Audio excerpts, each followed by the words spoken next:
Hey guys, this is Mark Silverman, Sylvie from Waddle and Sylvie on ESPN 1000. I'm the guy who's taught Tom Waddle everything he knows, including how to catch the football.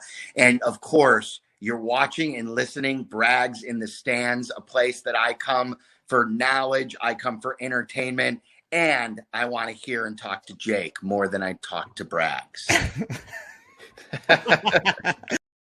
Sylvie Strong.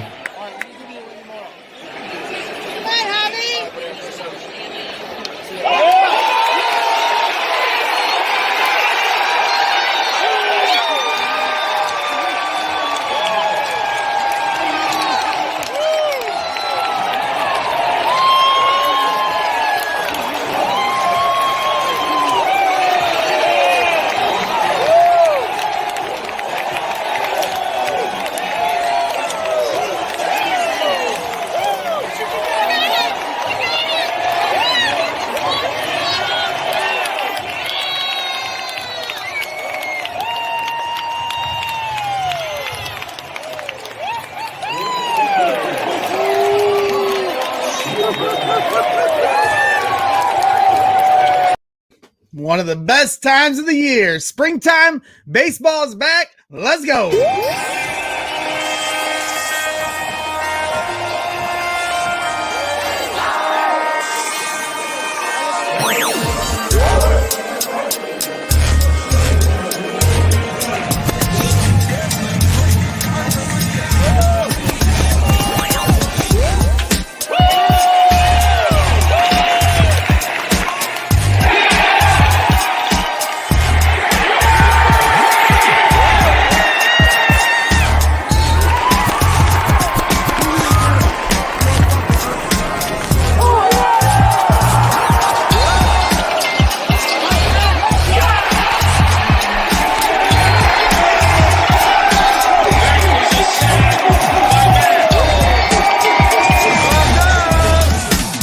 With the Bears, they started this new tradition last year where they celebrate their wins the correct way. Waddle and Sylvie, ESPN 1000, don't miss it.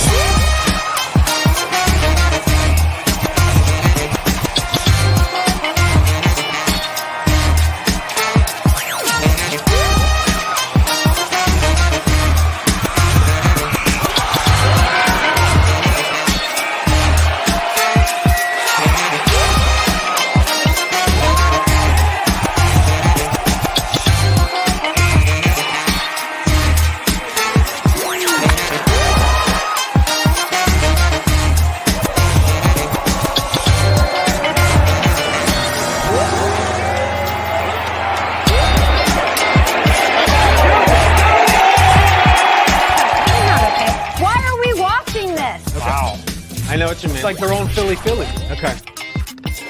Okay, I think what it is. We shouldn't be showing this. Am I crazy?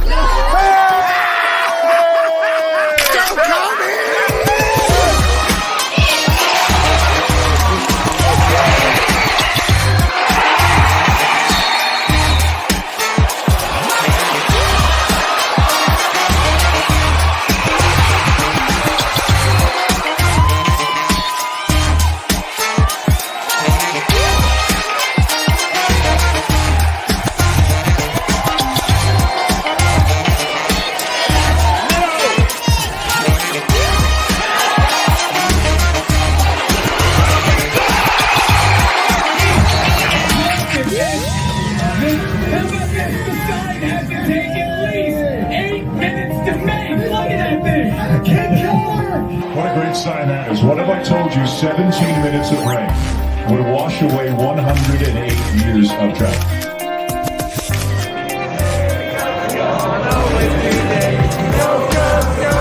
Do you see this team growing into the team that you were in 2005? Great practice, everybody.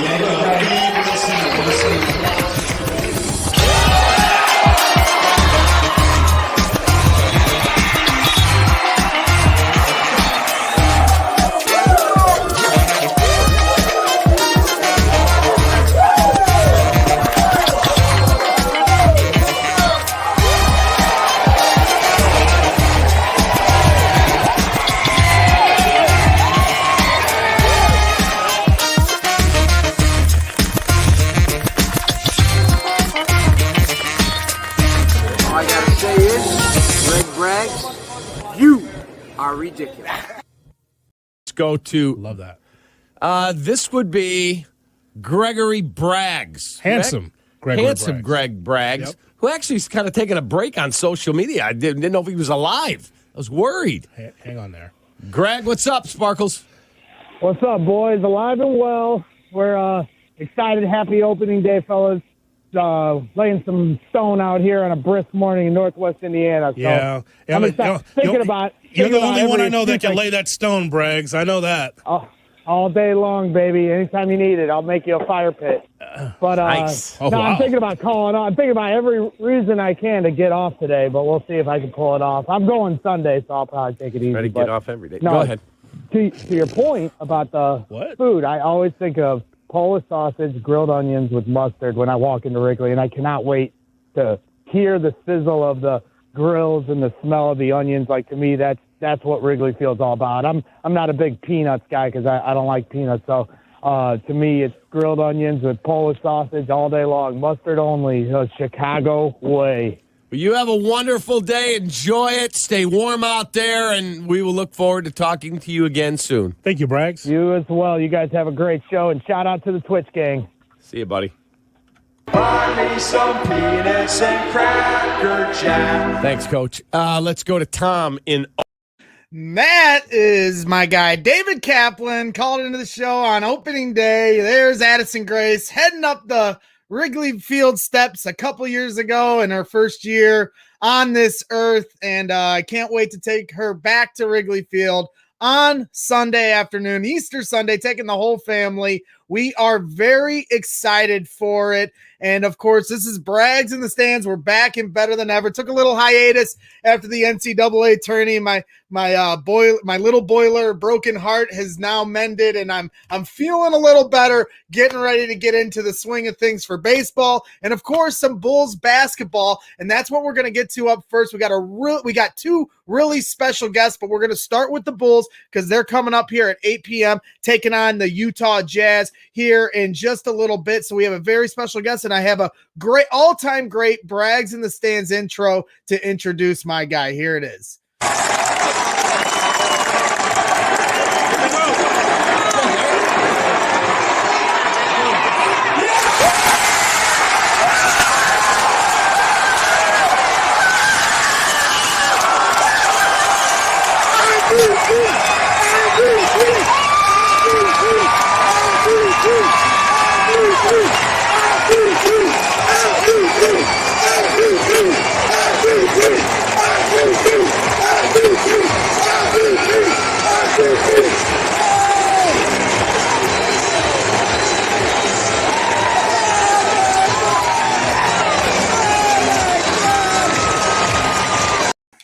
And how about that? There he is. Finally, Sea Blue Braggs meets Sea Red Fred. How are you doing? Well, it's been a long time coming. We finally are getting to meet face to face here. What was that like to see D Rose and the crowd roar? It's been a long time since we've had those kind of feelings at the United Center. And I'm sure you're looking forward to getting back there soon. Greg, man, it's an honor to be on the show with you. I didn't know this is such a professional endeavor. I can't get over this, man. This is incredible. You fake it till you make it. That's my motto in life. And I'm blown away with this. This is really incredible. I mean, I kind of view you as like my counterpart for the Bears, right? 100%. And I started this just as like an insane fan. I started this podcast, for the Bullseye 13 years ago with a friend at work, and all we did was debate the Bulls and argue about, who was the best player on that team in 2007. Was it Kirk Heinrich or Ben Gordon? and then it just kind of like I started calling ESPN 1000 probably around 2015 or 16, and it kind of took off from there. But I think, we're kind of, this is great, man. I'm really glad to be on the show and talk some bulls with you. I appreciate the kind words. Jake, my co-host producer, who is taking a little sabbatical. He's got a little baby coming on the way here real soon. And he's does all the graphics. That's what he does for a living, graphic design. And he's a huge Chicago sports fan as well. So he certainly helps make all of this look real professional. And, I'm kind of learning as we go along using StreamYard and doing the different things. certainly having a lot of fun. But you're 100% right, Fred. I've always we're like kindred spirits, we're the passionate meatballs. Everybody wants to say we're delusional, and you're certainly one of those guys that I look to, as far as, because I'm a guy that loves positivity. So let's start right with that, because to me, as a Bears fan, a lot of people will label me as delusional, and that drives me crazy when the realists versus the meatballs start having sports debate. And it's like almost impossible for me and you to have a positive spirit and still be categorized as someone that is realistic when they try to have their sports opinions. What would you say to that? Yeah, I agree 100%. Like, there's so much negativity around both franchises. In my opinion, it's extremely unjustified for the Bulls. And the reason why is, if you're a little bit older like I am, you'll remember the 6 titles. Yes, exactly, 39. You'll remember the 6 titles. The Bulls have brought me more joy than any organization, all the other organizations combined. The by Hawks a country mile. Yeah, exactly. So, and even I really got irritated with the incredible negativity from 2010 to 2019 with the fan base, which to me, again, wasn't justified. We had a championship team. Yep. And we didn't get it done, but we didn't get it done because of catastrophic injuries to the major players that they had huge financial commitments to. Yep. And I think the Bulls, it was a tragedy what happened from 2010 to 2016, and when we traded Derrick Rose. It was a tragedy that will never again be seen anywhere else. If you look at it, the Bulls, this is the stat I always look back to. The Bulls actually lost starters in playoff runs where they were either winning or tied in a series 5 times. They lost, everybody remembers Derrick Rose against the Sixers in 2012. People forget 2 games later we lost Shaquem Noah. The following year we lost Luol Deng against the Nets. 2 years after that, we lost Paul Gasol in the series against Cleveland. That was the final blow. That was the final blow, right? And to me, that was the last legitimate team. The 2015 team had a chance to go to the finals.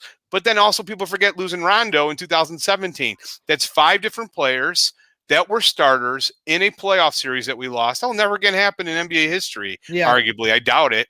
And, people forget that. The Bears, I'm a huge Bears fan too. And to me, there's a lot more reason for outrage. I don't even think it's comparable. You don't like Andy Dalton? To put it down, but it's he's not the just Red that. Rocket. You're driving the big red bus. You should love this guy. Well, again, I'm not a pace guy. Before that, if you look at, I thought it was unfair. How much criticism Lovie Smith had. I was actually high on Lovie Smith. I thought we were always just missing the quarterback. That's not his job, Yeah. I thought he did a great job. Lovie was very similar to Tom Thibodeau in that way. A steady as a rock kind of a coach. I think the players had a lot of his respect. And you're right. Through 2010, 2019, going back to the Bulls, I was very upset with the fan base too, the way they treated Derrick Rose, calling him Mr. Glass and things like that. I took exception to that. That was a guy that I watched in high school going up against John Shire for Mr. Basketball. He was our guy.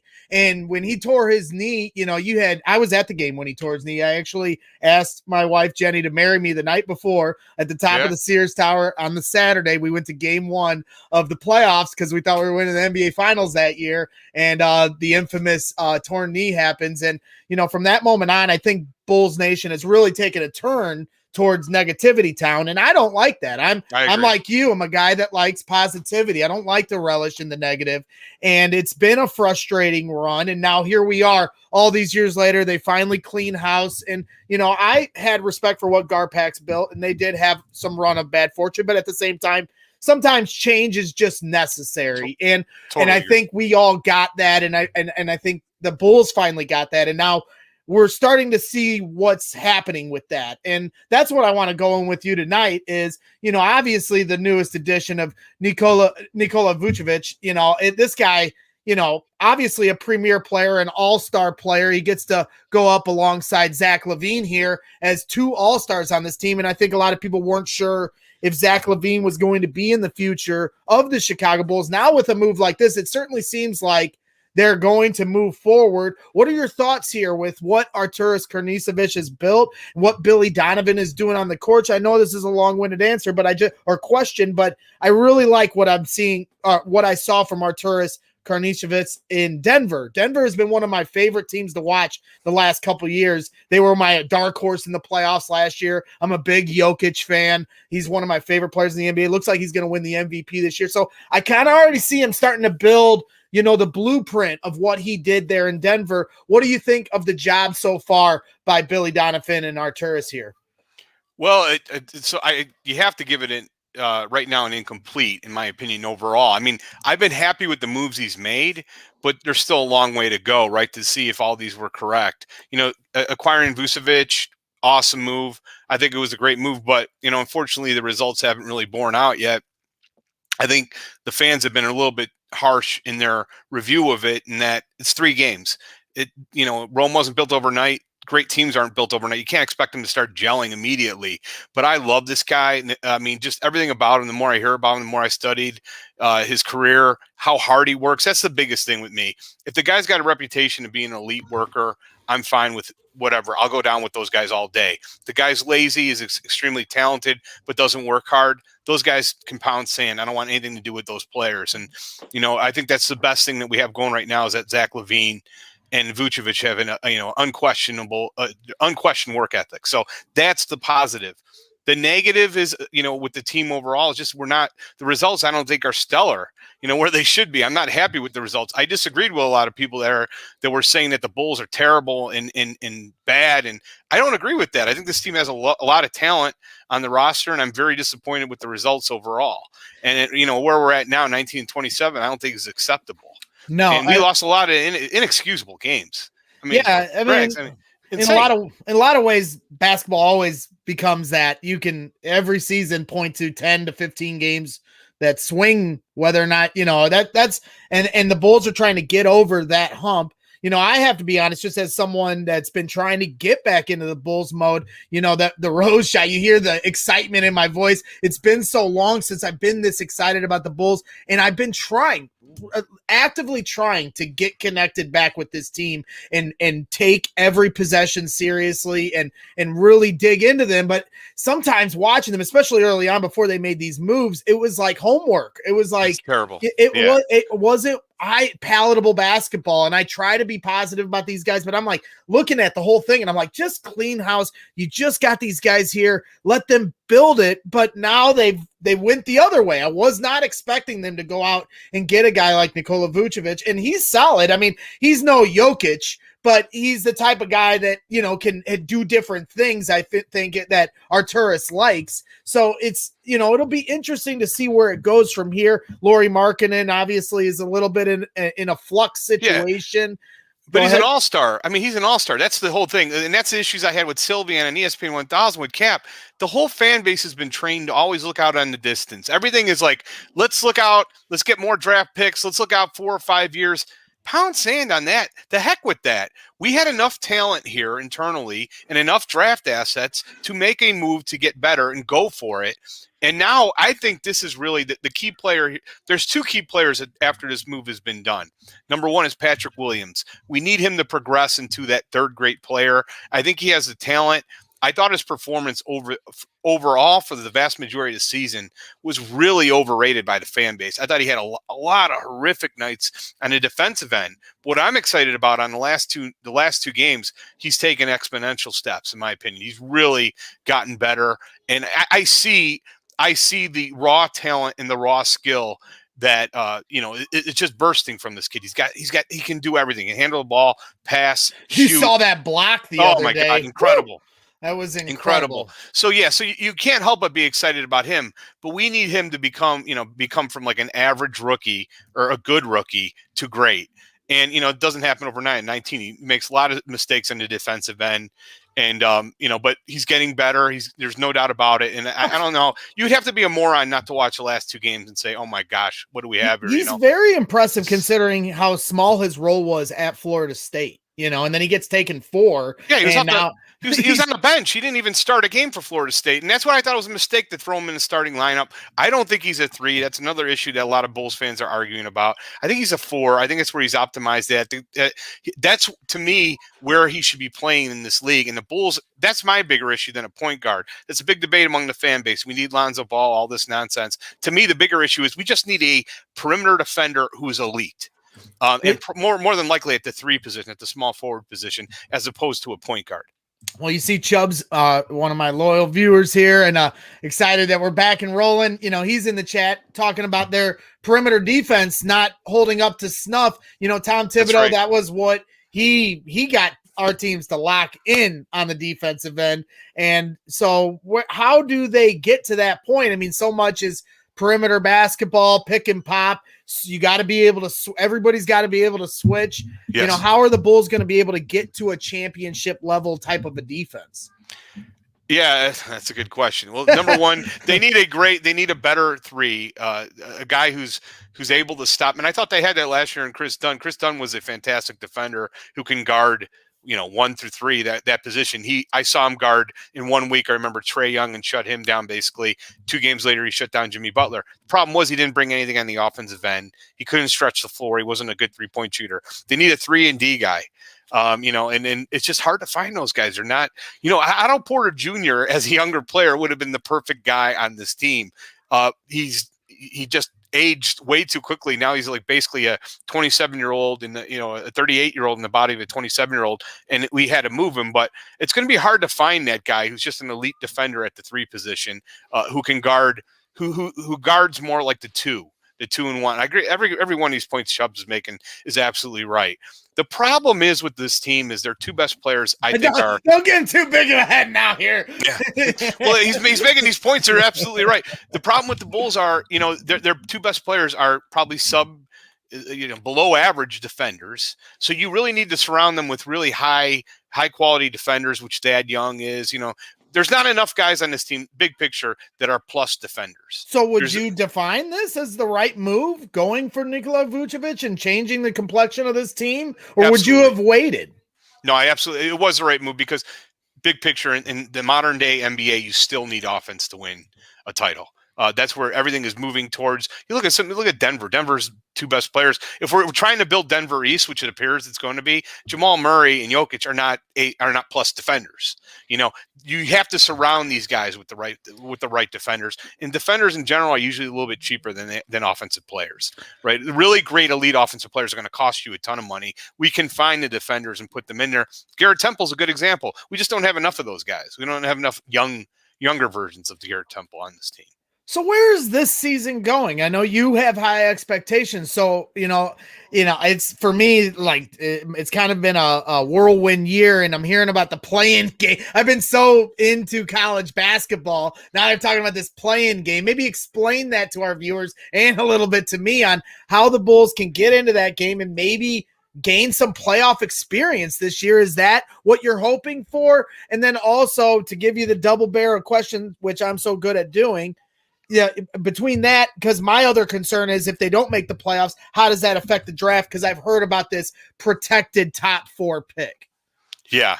To make a long story short, I think it would be a complete disaster if the Bulls miss the playoffs. So they have to finish at least 10 or better. Right now they're 10. I think they're 2 games out of 11, which is held by the Raptors right now. And they're only 4.5 games out, I think 4. So it's imperative that they make the playoffs. The problem with the last few games is they've been playing really good teams. And you've just made this trade. You're playing some of the best teams in the NBA, and you're still trying to gel and learn from each other and learn, what are your strengths? What are my strengths? And it's really difficult to do against really good teams. And they're playing the Utah Jazz tonight. I don't expect them to win that game. The schedule, they just made this trade during the worst part of their schedule. So you've got that issue happening, but I think it would be an absolute travesty if they didn't make the playoffs, because more than likely than not, if they don't make the playoffs, they're probably going to lose that pick. I think it's going to end up being 9, 10, or 11 in the lottery. I mean, there is a slight chance they can move up to the top 4, but that would be devastating for this team. The whole reason we made this move, they made that move, is because they wanted to make a run this year, which is absolutely something that is doable. If you look at the East, there's really only 3 good teams or 2 good teams if you're going to include the Heat, 3. And number 4 is which Charlotte, I believe, right now, and 5. The Bulls are easily in that 4, 5, 6 spot. And it's really important that if at all possible to get up that high so you don't have to worry about the play-in games, is which what happens at 10 and 9. So you're going to have like a much you have to win 2 out of the 3 in order to get to the next round. So to make a long story short, they need to turn things around pretty quickly. I don't expect them to win tonight, but I do expect them to finish really strong as they get to learn from each other and start gelling. Yeah, but you got to think if they had this lineup all season, they probably would be in a better position. And I'm with you. I'd like to see the playoff experience. The East seems to be wide open year to year. The last few years, you kind of flip a coin on who's going to make it to the finals, who's going to get hot. And so that'll certainly be interesting. And I'm hoping for it, but also to keep my eye on the future, because obviously there's better things to come.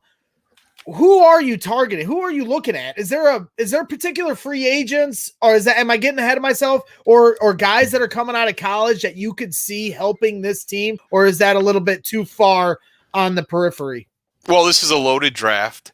I absolutely think there are guys that they could potentially get that would help them out of the draft, but you don't have any number 1 picks. You just traded it to Orlando. A lot of people are in love with Lonzo Ball. I'm not, but I absolutely understand that he would be better point guard than what we currently have on the roster. So if you can make that work, that's great. The issue is I don't see any way you can get Lonzo Ball signed next year as an RFA. You have to overpay a little bit in order for the Pelicans, to make a long story short, cannot match a deal. So you got to send him, offer. I estimate he's going to probably cost between 21 and 25 million a year. In order to do that, you're going to have to renounce a couple good players like Thad Young. You cannot lose Thad Young. Thad Young, the reason Zach is an unrestricted free agent after next season. So what's our goal? The whole reason we made this deal is so we can have Zach long-term paired with Vucevic. We need one more star. To me, that guy needs to be Patrick Williams. And in 2 years, that's when I think we'll be ready in 2023 to make a legit run for a title. My play would be at that time to go after one of these aging point guards, like a Chris Paul, whose contract is going to be over in Phoenix. Go after maybe he's going to Lowry. play his entire life, isn't he? Yeah. Have him come here and make a run. I mean, you watch him the other night, you see what he can bring to a team.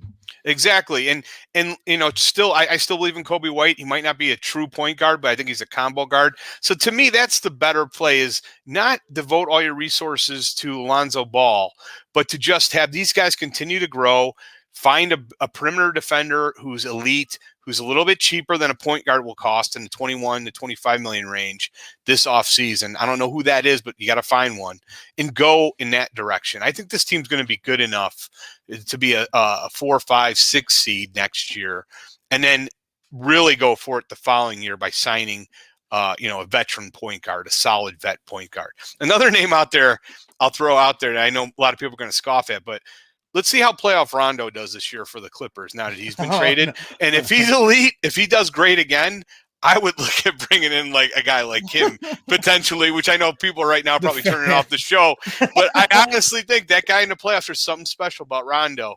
And I would love to see him with the Bulls. I mean, what a story that would be. Can you imagine it? Or how about Derrick Rose? Send Derrick Rose back. That's who I wanted it last year, but I'm not hopeless romantic.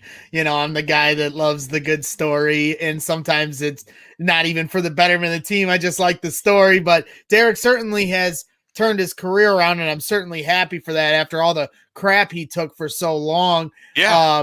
So one thing I do want to talk to you about is this 7 stuff you always do.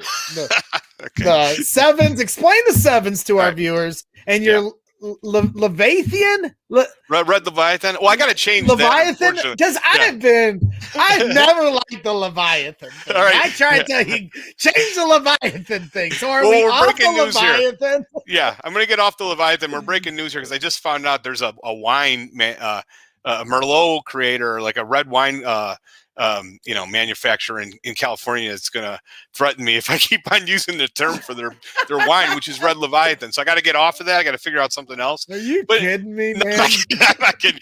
No, there's an actual Red Leviathan wine. I didn't know this, but I use the term Leviathan. I love the term because it's a biblical destruction. It's basically a biblical creature. Okay. And I like to speak in terms of biblical, as you can tell with my Moses and the sea. Yes. So the whole thing behind it was, I really do believe like in numbers, like there's numbers that mean a lot to fans and people, like the number 4, 23, 33, 10. Do you know what those numbers are? Those 4 numbers? 4, 23, 33, and 10. Those are the 4 retired Bulls. Right. Bob players. Love, Yes. Michael Jordan, Scottie Yes. Pippen, and Jerry Sloan. Jerry Sloan. Yes, sir. Yeah, there you go. Been a minute since I've seen the banners hanging there. Exactly. I'm going to But, cry like, that I haven't been in the stands. You're going to make me cry here. Exactly. But like football, I mean, numbers matter in football too. 34. Some of the great players in the Bears history.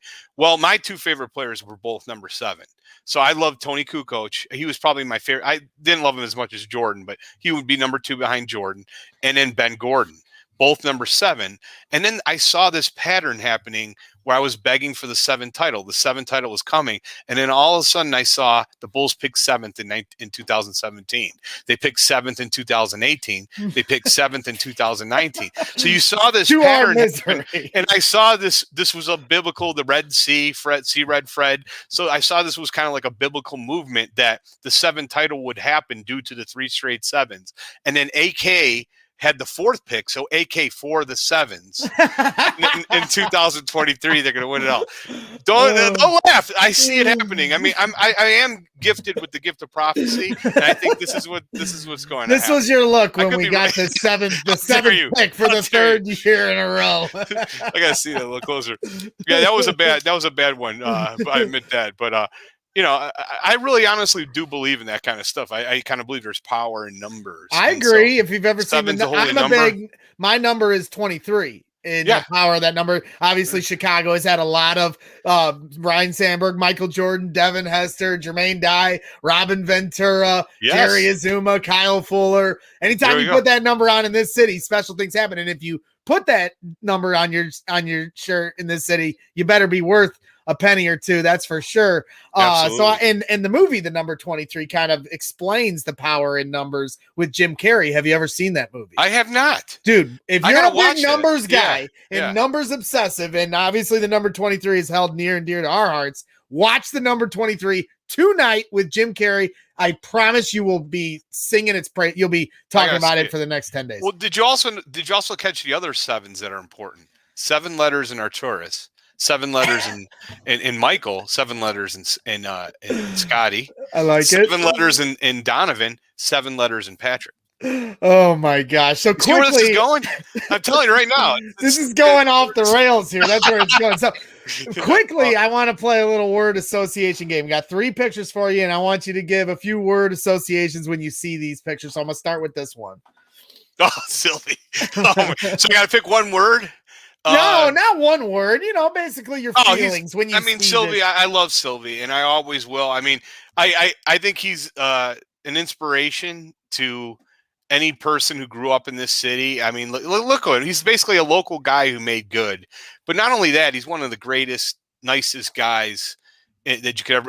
Is that you? Sylvia and Tom? This is me bear hugging him at camp. I warned him all year that year I was going to give him a massive bear hug, and I caught him trying to leave, and I got him. That's awesome. I can't wait. I told him the other day I can't wait to give him another bear hug, but I got to wait because of social distancing. But he's going to get one of these days. Was that 2019 that picture was from? Yes. That summer? When Bears fans used to be happy. It's been a long time. I know the Waddle and Sylvie guys are special to you. They are certainly special to me too. And I definitely wanted you to speak on that because obviously Sylvie's been through so much in this last year, and now he's looking so strong and healthy. And what he's done for you and me, and honestly, the way you made your profile once I had to make a new account, I kind of did the same thing. Like you can hear me on Waddle and Sylvie. That's what we're known for. We are kindred spirits in that way. And what's amazing, Braggs? I don't know if you know this, but I would go to I remember this distinctly. I went to a wedding,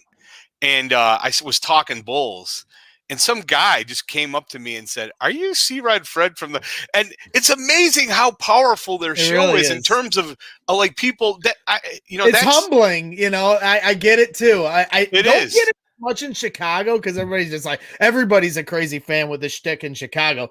But Yeah. when I went to London for the Bears Raiders game, I had people coming up to me saying, I listen to you on Waddle and Sylvie all the time, and I love your passion. And then I That's texted so Sylvie cool. that night and was like, dude, I'm all the way across the world, and people are talking to me like I'm worth a dime when I ate. So it's certainly, and it's all attributed to him, certainly. So wanted to Sylvie strong him. So quickly, I do have 2 more pictures. What's your word when you see this guy? Because I know you're obsessed with old Denzel, and I know Bull's Twitter gets on you for this one. He's a Big Ten guy. I'm a big believer, I'm a big fighter for justice. Let's just put it that way. And this guy, no one in the city is more unjustly vilified than Denzel Valentine. First of all, he's a fantastic rebounder. He's a fantastic passer. He's a fantastic shooter. What else do you want out of a basketball player, right? He's not a great defender, but he's got length there. I just don't understand the hatred for this guy. It's a little bizarre, and I think a lot of it probably emanates from me. Kind of overhyping him. Yep. I hope that's not the case, but it could be because, people are like, oh, what's Fred talking about Valentine again? But I tell you, the last game when he had 19 points, I was literally going nuts at the house. Like, people are you all right, Fred? And I was like, every time I was fist pumping, I was about ready to put a hole in the drywall. Isn't it funny how you support a guy and then everyone associates you with that person every time he does something good or bad? Like, God forbid you support players. It's insanity to me. That's why I want him. That's why I almost wanted him traded, because I'm so tired of people like, oh, this is the Valentine. I'm not a Valentine guy. I like every guy in this team. He's not my favorite player. But I just think he's better. Yeah, you know what I mean? Is there somebody in the Bears you like that every guy hated? Yeah, there was one. Mitch? I can pick up. I got a little slack from him. I've been trying. I'm like thinking Mitch needs to come on and we'll say our goodbyes because we've been through a lot here in Chicago. You know what? In fairness to you, I'm going to say this. I know there's a lot of people going to be upset. Wouldn't you rather have Mitch back than have sticking Andy Dalton? I would rather have Mitch back. I thought Mitch had some nice moments last year. He had some great moments during his career. I'm not anti-Mitch like other guys are. I mean, people are like, I don't mind the change. I don't mind change. I rooted for him every day. He was a great ambassador for this team. He certainly needed to play a little better, but as I've said a million times, it wasn't all on him, and I got buried for that. But I'm hoping for him to have a happier future. Buffalo, he's going to have to wait his turn there, but and maybe move on to a different team after that. But yeah, it's just about supporting my players. I was a bigger Tariq Cohen fan their rookie year than Mitch, and then all of a sudden I became the Mitch guy, and that's credit to Waddle and Sylvie and Abdallah and Mitchell and Desplains all turning me. We had to do this me versus you thing, which is always so funny. So finally, last word association here is this picture. I got to know what you think when you see this picture. Oh God. Yeah, that's well, I'm sure most people would think that's my arch nemesis or yes. He's the Joker to my Batman. But honestly, Mark's a great guy. I like Mark.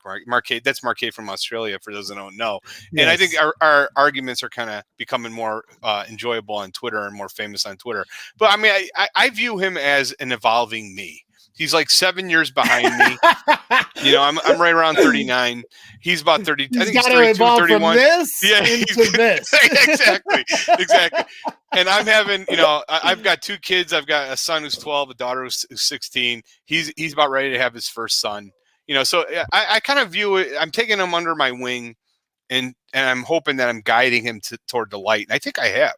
I think I've got a massive influence on him. I really got to do. say, I love your interactions on Twitter because, like we are kindred spirits, I feel like your relationship with Mark is very similar to what mine is with my good friend and co-host Jake, who's does all the great work on here. We went to elementary school together, and he's kind of the cynical one, and I'm the crazy, passionate, and we bounce off each other in that way. And he's always got the best ribs and the best little, witty lines. Yeah. I can never be wittier than Jake, and I feel like Mark is good for that. And then when you get him, and you're right about something, I'm always so excited. Like, he's going to get, I'm running to Twitter to see what you guys are going to say to each other. And then I've also enjoyed your little battles with Joe Crawly this year, but I digress. It's been a lot of fun. And I certainly would love to bring you on again. and talk more in depth, maybe as we get closer to the playoff season. I was trying to shake the cobwebs off after the NCAA tournament. My good friend and buddy here and Boiler, Sasha Stefanovic, over at Purdue, they were working hard. They fell short in the first round against North Texas, but they're primed for a big year next year. So we're going to have to talk more going forward because I need your help, getting Arturas. I know he likes the Viches, he's got Jokic and now he's got Vucevic and my guy Stefanovic, if he's maybe looking in the second round next year, who knows?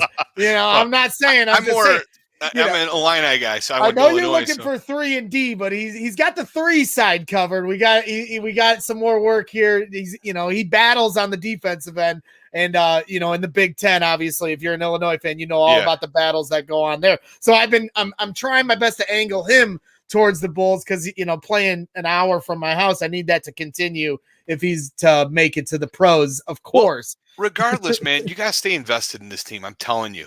I am actively working on it. It's just, man, when a team turns from just going through the motions from every possession matters is where I turn as a fan. And I also think that being in the stands for me is something that really changes my fandom. It's hard for me to really get into you heard me the way I was at that Derrick Rose game. That's what I live for, going to the games and feeling that. And these were some of the best seats I ever had for a game a few years ago. And this was one of the last games. I went to one Pistons game. Oh, is this the Indiana game? Yeah, no, this was against Utah where Chris Dunn had some choice words after he hit the game winner over I think Burks' head. I can't remember exactly. There's your boy Denzel. There's DV, yeah, exactly. And then, like I said, Chris Dunn yelling, "Fuck him." It was pretty funny to hear that. What year was this? This 2 years ago? Yeah, it was like 2 years ago.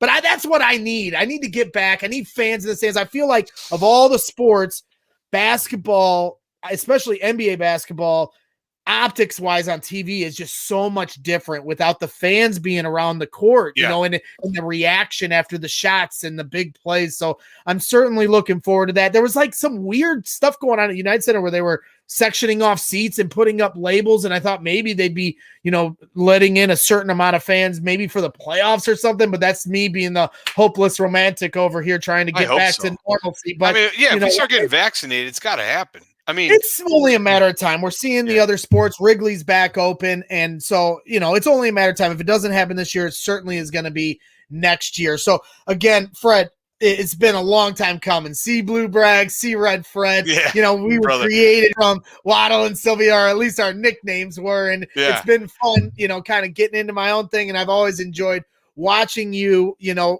grow your brand. It's been a lot of fun. And I truly, I've learned a lot kind of watching what you do. You're right in that way. We're kindred spirits from Bulls and Bears. And I feel like there's a Cubs guy, the next guy coming on. He's very much in that realm, Crawly and many others. There's so many passionate fans in the city. And that's the kind of guys that I feed off of. So I appreciate you. And I would certainly love to bring you back if you have the time. I know you're a busy man. Absolutely. We can chop I got to have you on one of the Bullseye or the Big Red Bus, man. You'd be a great guy to come on. And I'll tell you what, I'd love to. And I'm going to start diving deep. Purdue season's over. I'm ignoring college basketball. I don't care about the Final Four. I'm pouting because my boys are out. So I'm watching tonight. I'm going to dive deep. The other night I went to watch, and then Zach LaVine sits. I'm like, come on, guys. Like, I'm Denzel had 19 points. I know. It was worth every minute. I don't know if it was worth every minute, but quickly before you For go, me it was. I got to do a station ID. I don't know if you're familiar or comfortable, but all you got to say is, this is, however you want to say, this is C Red Fred, what, of wherever, your outlet, however you want to phrase it. And you're listening to Braggs in the Stands. You ready, bud? You ready to rock? All right. I'll give you the countdown and then I'll play it on a future show. So in 3, 2, 1. This is C Red Fred of the Big Red Bus podcast and Chicago Bullseye. Also the prophet, the prophecy of sevens, made famous, 7th pick in 17, 7th pick in 18, 7th pick in 19. You know the rest. And you're listening to Braggs in the Stands. And it's an honor to give this promo. How's that? Boom. Pretty I love good. it. I love it. If you want it any way you want. No, that's great. I love the unique ones. We played the Sylvie one to start, and he was busting my chops. So, running a little over, and I'm making Crawly wait. So I'm gonna let you rock and roll and get to your Bulls pregame show. Bulls Jazz coming up here at 8:00, and hopefully our guy Patrick Williams can put another 20 spot on the board, and I'm certainly looking forward to it and seeing what these guys got. Again, Fred, one of the most passionate Chicago sports fans I know. It's been an honor and a privilege to be able to chop it up and face to face finally. I put a face to the voice of ESPN 1000 airwaves, and of course many other places you can find him. Why don't you go ahead and tell people where they can find you and how they can listen to some of your content? Well, the Big Red Bus is the cast I'm doing most often now with the podfather, Doug Tonis, who's basically the founder of all Bulls podcasts. So that's enjoyable. We do that once a week. Also, you can find me at Chicago Bullseye occasionally. I don't have as much time to do that. And also a show I've been doing called See Red Fred and the Knights of the Round Ball Table on YouTube. So check that one out. That's about it. Everything else, I got no other time. I'm coaching my son. I got a regular job. So, but I am passionate about Chicago sports, and I can't thank you enough, brother. Of course, man. On. It's an honor to talk to you. We got to do this again. You're going to be a soon. frequent guest if I can make that happen, man. But I understand, child obligations too. I got a 3-year-old giving my lovely wife a tough time up there right now. So we know all about that, my man. So you take it easy, enjoy the Bulls game, and we'll catch up with you here real soon. Sounds good, Braggs. Have a good one, brother. All right. That is the Red Fred, and we are getting rocking and rolling here. And I got my next guy coming on, and we're going to talk some baseball. So I am going to start it out with a little Braggs in the Stands edition of Cubs Insanity. Here it is.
There it is, Crawly. 1-15, right?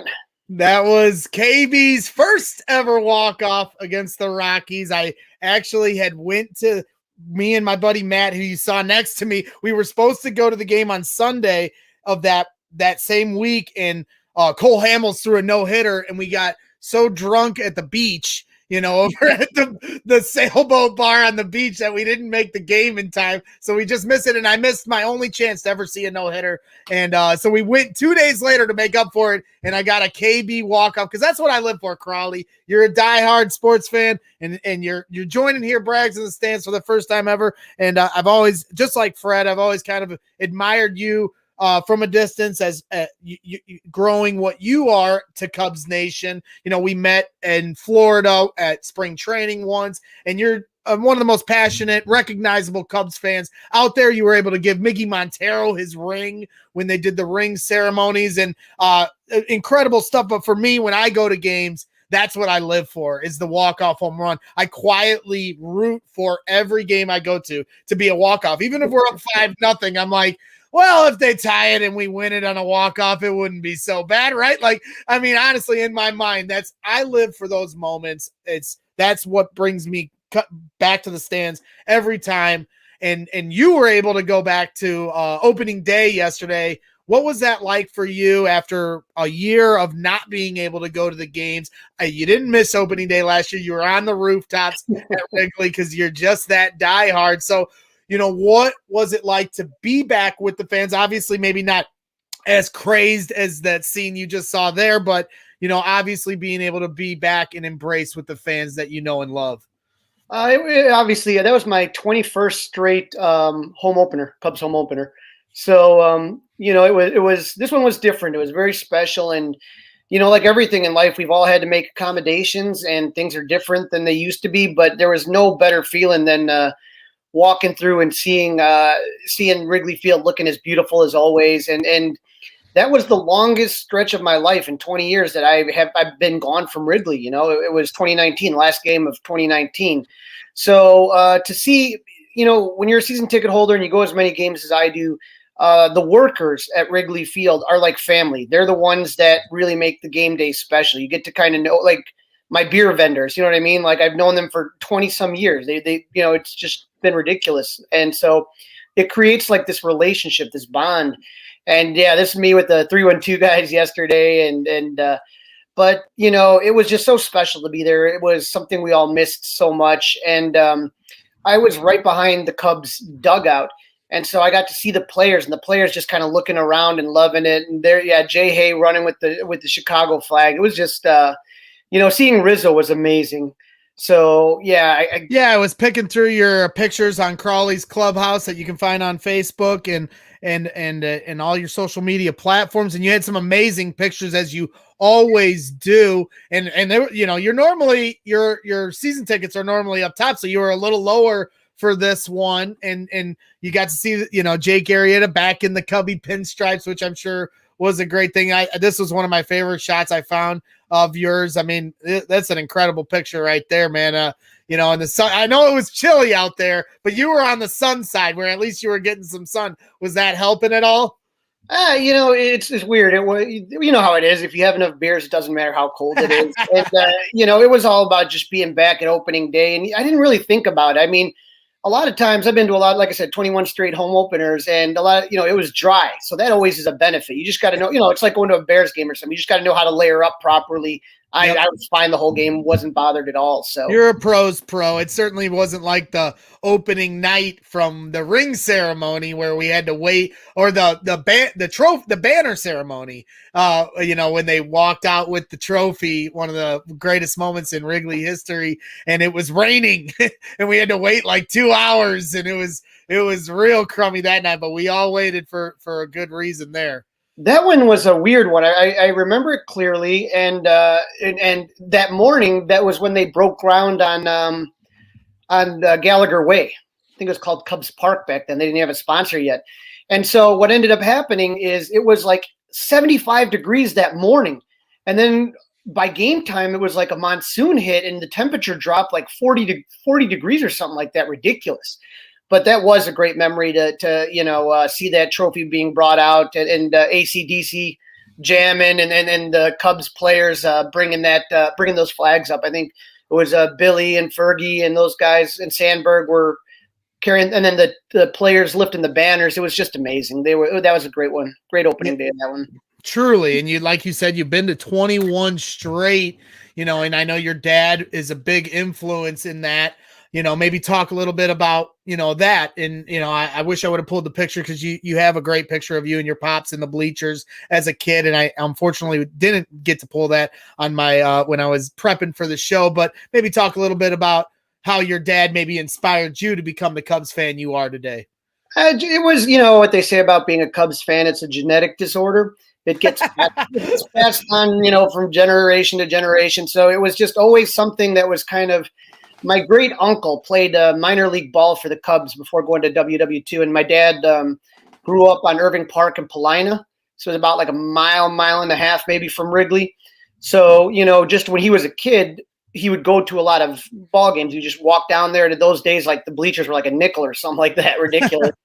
And they would give you a free ticket if you helped clean up afterwards. So, growing up, when my grandfather and my uncle, my great uncle and my dad were all there, we would all just it was always, they were always talking baseball. That's what it always was. So it just kind of was something. And then I just came of age in 1984, which was just a good year to kind of get into Cubs baseball. You had Harry Carey was just phenomenal. The team was great, and they made their first postseason appearance in over 40 years. So that was really, like I said, a fun time. And then, how it is, once you get hooked, there's no getting out. So yep. But it's fun. I've gotten to share a lot of memories with my dad going to the game. Him and I, we were at Hayward's walk-off you're talking about walk-offs. We saw Hayward's walk-off. He was with me at opening day that cold 2017. So we've had a lot of fun together going to games. Every postseason game in the 2000s, him and I went to. I think my mom scheduled a vacation one postseason. I never forgive her for that, but it's fun. It's something that you do. And then, like I said, I take my kids to games now, so you just pass it on, hopefully. Yeah, absolutely. I mean, my mom was a huge influence in the sports fan I am today. The night of Bartman, we have season ticket holders that we're friends with that basically share the tickets with us, and my mom helps sell them when both of us can't go, kind of thing. And the husband of our friends, he's an older Cubs fan, and when the Bartman game happened, he said, "I can't take it. I'm not feeling great about Game 7. If you want the tickets, Greg, you can have them." And I was like, I'm in high school, and I get this phone call at 11:30 at night, and I'm like, the Cubs are winning, you moron. Thanks. Click, and we go to this game, and I didn't go to many games as much as I do now, and Kerry Wood hits the game-tying home run, and I've never felt an electricity ever in my life like I had in that moment. The stadium shook. People were holding their babies in the air. Like, I turned to my mom and I was like, they're going to be rioting after this game. I mean, it was bedlam. I mean, Moises Alou followed it with a home run. It was pure bedlam. And that moment is what has inspired me to continue to go and not just watch on TV, because you will never feel what you feel in those moments. The Bodie walk-off or whatever you want to say, you'll never feel those moments at home. I mean, if you're around your family, fine, but you got a whole 40,000 family that you can share it with. And unfortunately, it's only going to be 10,000 for now. Maybe by the end of the season that could change.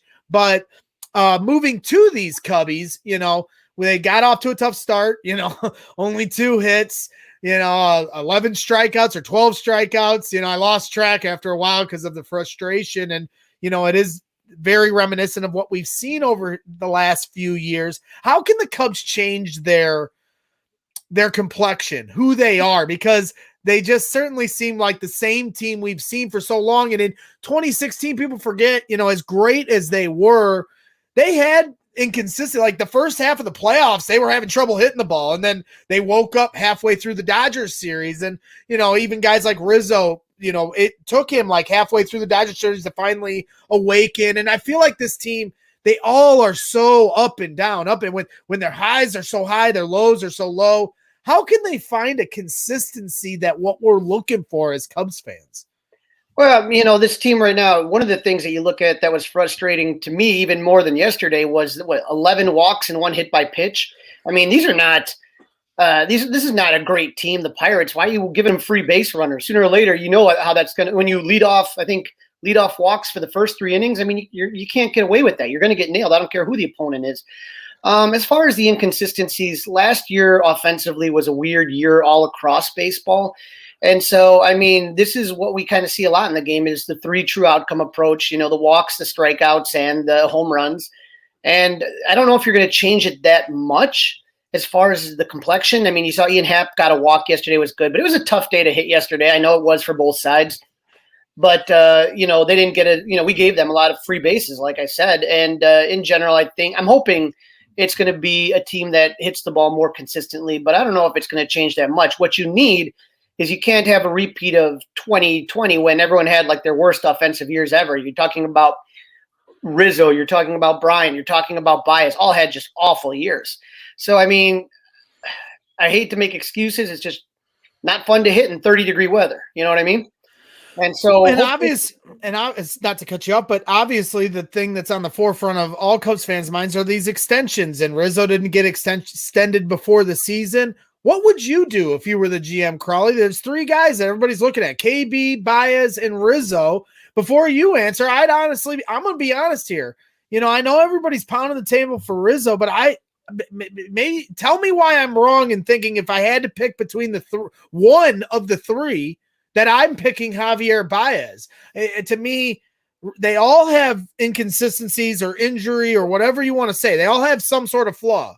But Baez is the younger one who has defense, ability on offense. Rizzo and Kaplan will show me the clutch stats and everything else to try to prove me away. But my eyes show me that he goes through long slumps that affect this team. I love Rizzo and everything he's done for the city and the charitable stuff he's done for cancer research and Lurie's Children's Hospital. My daughter was just up there a couple weeks ago. So I ain't trying to run him out of town, but why am I wrong in thinking that maybe we need to reboot with younger players in that way to help change the complexion of this team?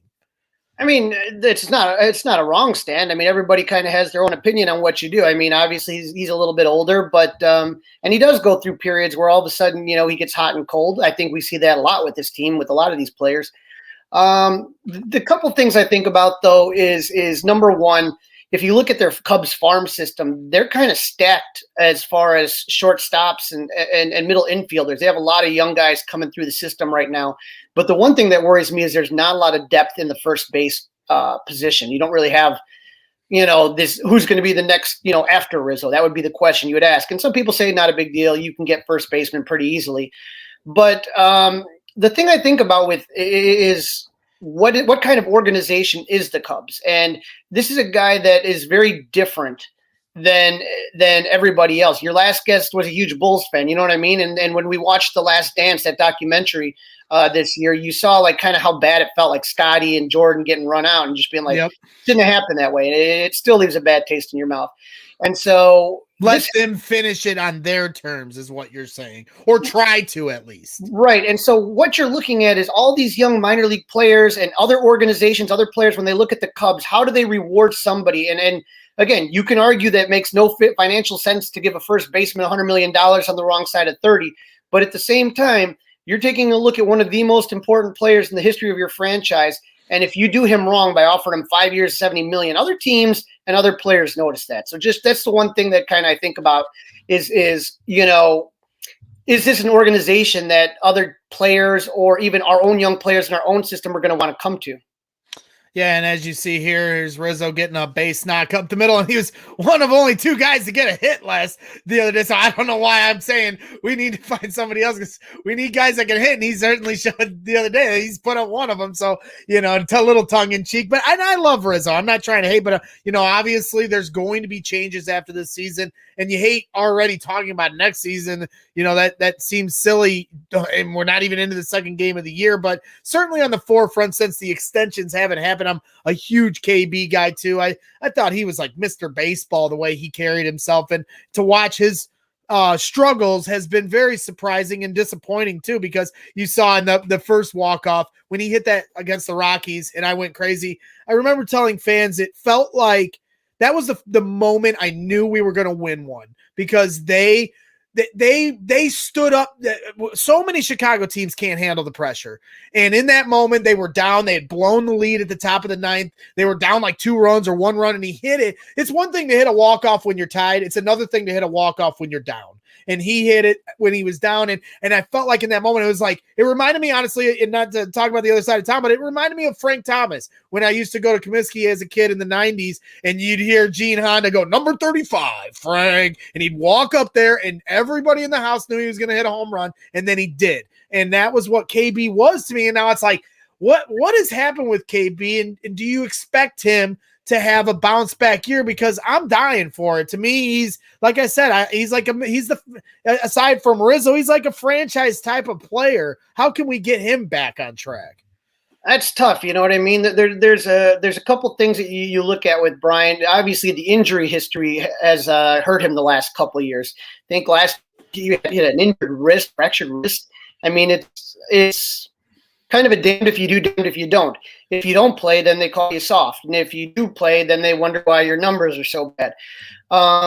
Chris also does a lot of tinkering with his swing, especially in the off season. And so when you look at that, you're kind of saying to yourself, all right, you can see little things that he always does to adjust his swing.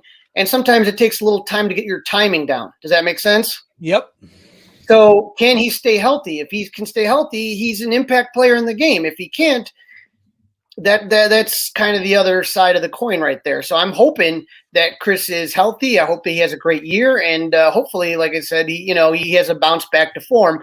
But if that happens, then that means you might have priced yourself out. I don't know if he's coming back next year. He said he wants to, but It's frustrating to hear Pete fans say it's like a foregone conclusion that he's gone. Is there any chance that they keep two of those three, being Baez, KB, and Rizzo? Boy, I wish I could say, sure, anything's If you possible. had to predict it, though, what would you say? If you had to put your money on it, what would you say? I don't know if they're going to be able to get 2 out of 3. I think a lot of it'll depend on, how the summer works as far as revenue and stuff like that. I know people don't like to hear crying for billionaires, but, a lot of what the Cubs are tied into is the hotel, is the restaurants, is in-park concessions and stuff like that. When Theo left, when he left early, and I understood why he did it, but I think part of me didn't want to have to do what's happening now. So I don't know if they're going to sign 2 of 3. And sometimes, some of these things, these recent moves just kind of make you shake your head a little bit. So it kind of has you wondering, is it out of the realm of possibility they bring 2 or 3 back? No, it's not out of the realm of possibility, but boy, with you expected to get at least one of these done in the offseason, to come up with 0, that makes you nervous. Yeah, definitely does. So we're all holding our breath in that regard, but going to try to just think about the season first. Rizzo said enough contract talk. Let's get to baseball. And you appreciate that, even though it, doesn't make you feel very easy the way he, put it out to the media, obviously trying to, flex his own muscle back, through the media. And I can understand why you got to do it. It's not fun, but you got to do it to get your buck. What are your thoughts with Jake Arrieta returning? We were just talking with C. Red Fred about maybe one day getting a Derrick Rose reunion here in Chicago. I'm certainly not upset that he's back. Obviously, he was not the Jake Arrieta we knew, when he was in Philly, that we knew as a Chicago Cub. But are you happy to see him back? And what do you expect from him this year? Yeah, I'm glad to see Jake back. Jake was always, a fun pitcher to watch, and obviously he isn't the same guy, but he's still somebody that knows the art, the craft of pitching. So I'm excited. I'm going to be actually going to the game tomorrow, so that's Jake's first start back. So I'm excited about that. But no, again, just expecting a different type of pitcher. But you have a lot of young pitchers that are in the system. A lot was made this spring about the relationship between Jake and Adbert. And so that's the kind of thing, is you get a good veteran guy like that can really be positive in the clubhouse and set a good example and take on a leadership role. Obviously, John Lester's no longer on the team, so he kind of fills in for that role right now, Absolutely. And another guy that I want to ask you about that I'm not, the Cubs made the playoffs last year, and it was a crazy year. It was COVID, and, the Cubs were one of the only team, or one of the only teams to not have a positive test. So that's a credit to David Ross. And they made the playoffs, so that's also a credit to David Ross. But even that being said, man, it was just so frustrating. They got rid of Joe Madden, who I loved. I loved Joe Madden. He changed the whole culture in Chicago, expectations, everything. He changed everything in this city from the day he walked in to the press conference and bought the entire media beer at the bar when they did the press conference there. And that was fitting because that's who Joe was.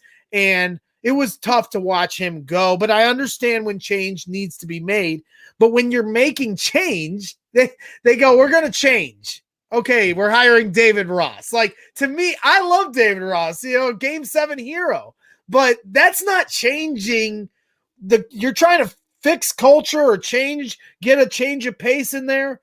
You're bringing someone in that is, like, if we're trying to get off of 2016 and become a new team, I don't understand how bringing David Ross, it just felt like such it wasn't moving. It's just the same move. I just don't tell me why I'm wrong and why David Ross is going to show me that he's a great manager that's going to be here for a long time and not, I'll hold me over till a bigger name comes in here.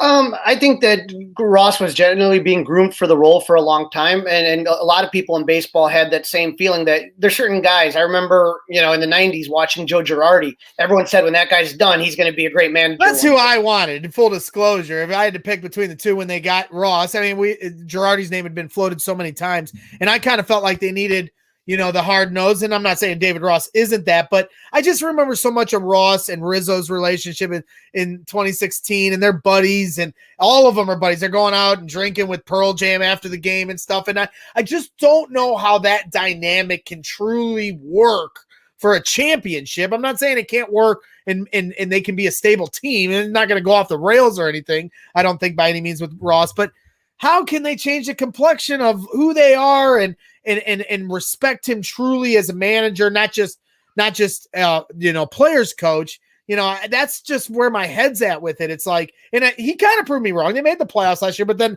they didn't do anything in the playoffs. So it's like, I'm looking at this, and then yesterday it's like they're not, they're walking guys. They're 12 strikeouts, 2 hits. It's the same Cubs for like 3 years. And I just want to see them get back to when it was 2016 and it was like a merry-go-round of hits and walks and hits. I remember the Giants game where they had a 4-game set against, or 5-game set against the Giants. We went to the doubleheader and it was like an onslaught. How can David Ross unlock that team? I mean, it's hard. That 2016 team was just absolutely everything just clicked at the right time. So, I mean, I don't know if he can do that, but he was clearly respected so much in that clubhouse, and his presence was missed when he left. And so a lot of the guys that were on that 2016 team, if you take a look at the numbers, there's not a ton of the guys left. You know what I'm saying? Yeah, you got, some of the main core guys, but it really is, trying to make sure that with Joe Madden, I love Joe Madden, but there just was a lot of disconnect between Joe and the front office. There were some issues that happened that kind of caused that relationship to sour. And like I said, Ross was somebody they were grooming for that role, and it was time to step up. But, Ross can only do so much. A manager can only do so much. And what they want, the guys that have to do it are the ones in between the lines, So I'm hoping that those guys can do it. He's going to have to do. I did kind of question the other day, like, all right, you got Alec Mills, right? You put him in the bullpen. Why didn't you go with Alec Mills when it was clear that Hendricks was out for 3-4 innings? Keep him stretched out a little bit. You got a day off. I don't know. I don't know if the plan is not to piggyback him with Alzolay or something, but.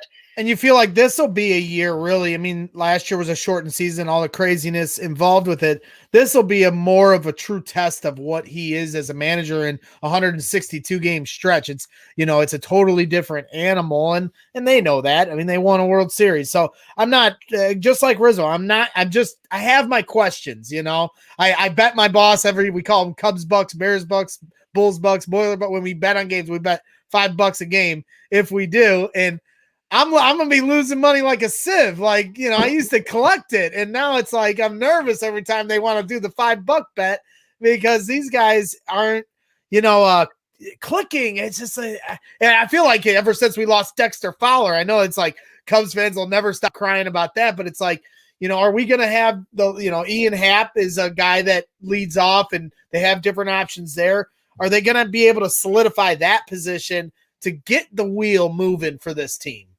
Well, I think that was one of the things that, when you talk about the difference between Madden and Ross, with Ross, you're going to have more of a consistent lineup. And I think guys actually kind of enjoy that. And so Ian Happ showed last year what a great season he had. And you can see that potentially happening again. He had a walk yesterday, which again, that's what you want from the top. As far as Fowler, yeah, he brought just a great energy and everything was great. And he got paid, I'm just glad he's not on the Cardinals anymore, so it makes it a little easier to cheer for him. But great guy, wonderful guy, and I think you're going to see I don't think you're going to see a lot of movement as far as the lineup. The lineup that you see is going to be the everyday lineup. I will tell you one thing that did bother me to start that season was starting with Nico Horner down in the minors. That was something that bothered me, and just as far as the chemistry and the connection, and right now we're talking about almost every player feels like is on a 1-year deal. You're talking about the three that we mentioned when you talked about Rizzo and Bryant and Baez. You have Jock Peterson on a 1-year deal. You have Jake Arrieta on a 1-year deal. I think Zach Davies only has 1 more year left on his deal. Like, you go down the list, it's like you don't have time to kind of mess around here. And to me, the Cubs don't have any flamethrowers. I think Jake is probably the guy that throws the hardest, you know what I mean? And he's down to like 92 miles an hour now, 93. But My concern is that you need defense behind these pitchers. These are not strikeout pitchers. So you need your best defensive team out there. And I think that's Nico Horner. And that's where I'm a little bit concerned is that you can't, over 162 games, you know what it goes. Sometimes you just got to take one and throw the game tape in the garbage and burn it and do what you got to do. But I just feel like there's not a lot of time to have these slumps. There's not a lot of time to have these kind of issues like, oops, Kyle had a bad start. Well, that's going to happen, yeah.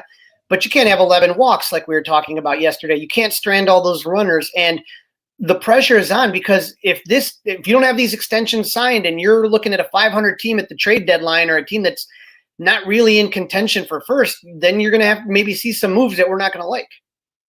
Yeah, I agree. So it's going to be interesting to see where this goes. I certainly think there'll be a team that competes again because expectations have raised. So even though Cub fans speak negatively, or it seems that way about them, it's not the same negatively that we used to speak about them in the early 2000s or the 90s. They're on a totally different echelon. That's why when I watch what the White Sox are doing on the other side of town, they're certainly up and coming, but the pressure is different because of the expectations, and the Cubs don't have as much expectation, but have a lot of talent. So I see in the NL Central is certainly winnable. So it's going to be interesting to see. And I think they'll be right where they were last year as a team that's contending for a playoff spot, but maybe not necessarily everybody's pick to win the World Series when the playoffs are made. It would have to be some sort of a not miracle run, but like a real gutsy run, a last dance, like you mentioned with the Bulls and their documentary.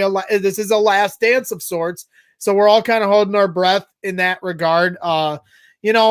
You're a diehard Cub fan. You break news about the Cubs, you do all that other stuff, but you're also in the stands, and that's what this show's all about. And I'm going on Sunday with my family. What are some of the different things that you saw when you went, between, the way you get food, the way you go to your seat, the experience in general? What should Cub fans be on the lookout for when they go to Wrigley Field this year? Yeah, the Cubs have a lot of things that they're doing. They want you to use. They don't want you using cash at all. So make sure that you have your credit card. The app wasn't working. The at-bat app, you're supposed to be able to order food and stuff like that.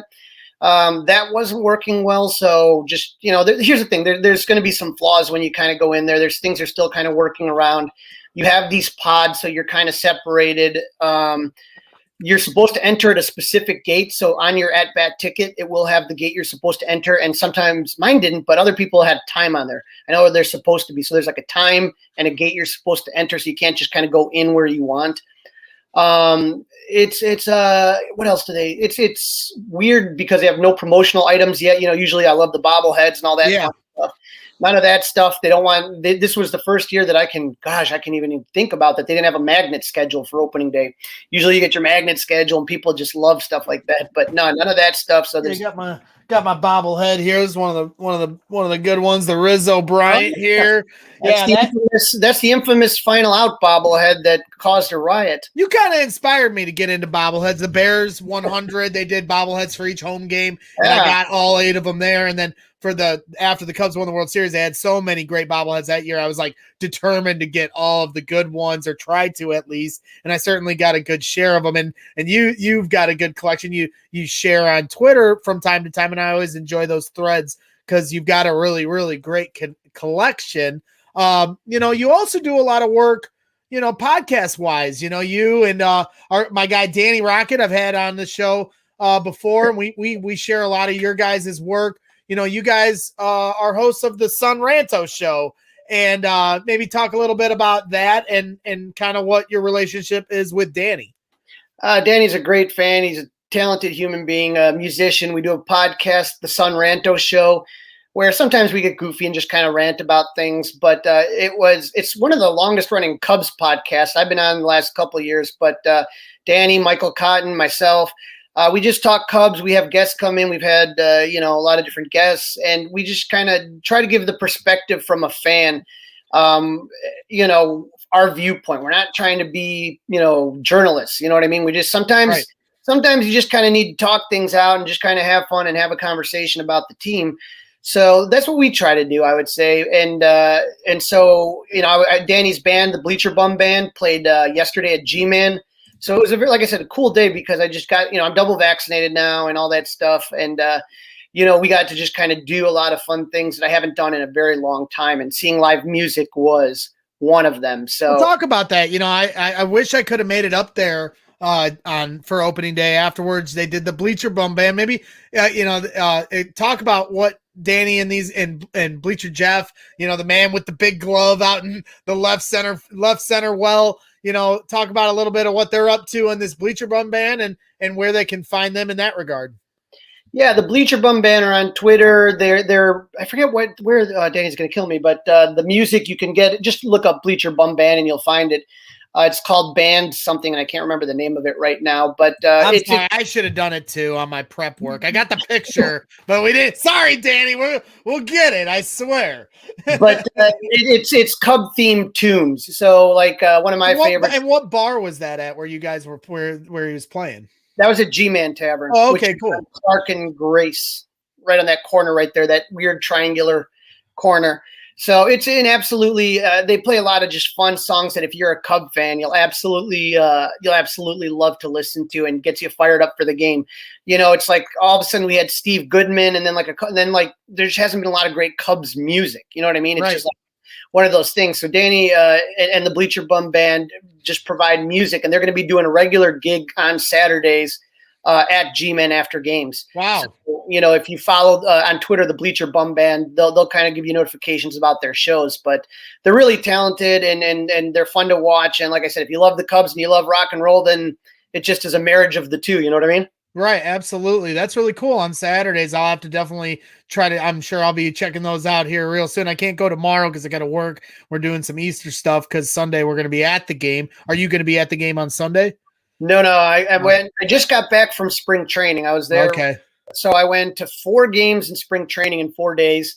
Then I came back here, and then I went to opening day, and then we got a rooftop tomorrow with the Club 400 crew, so that'll be a lot of fun. Wow. Yeah, 2 places I've never seen a game are in a suite in Wrigley, the skybox, and on a rooftop. I still got – last year, when you were on the good rooftop for opening day, I was in a far back rooftop that's a bar down an alley 2 blocks away, and you could see home plate from where I was standing. So that was it for me. I made it for opening day as well. I'm kind of like you in that way. Just like C Red Fred, I think we're all kind of kindred spirits as far as our fanatical, passion for our teams. And that's why I wanted to bring you on to talk about the Cubs, because I am certainly excited about going. Danny's got this shirt on, the give the ball to a kid, the Mai Tai guy. I saw this picture, you, Bleacher Jeff in the middle, and Mai Tai guy. Maybe talk a little bit about Mai Tai guy for those that don't know, is the man that infamously grabbed the ball over the poor little kid's shoulder, and then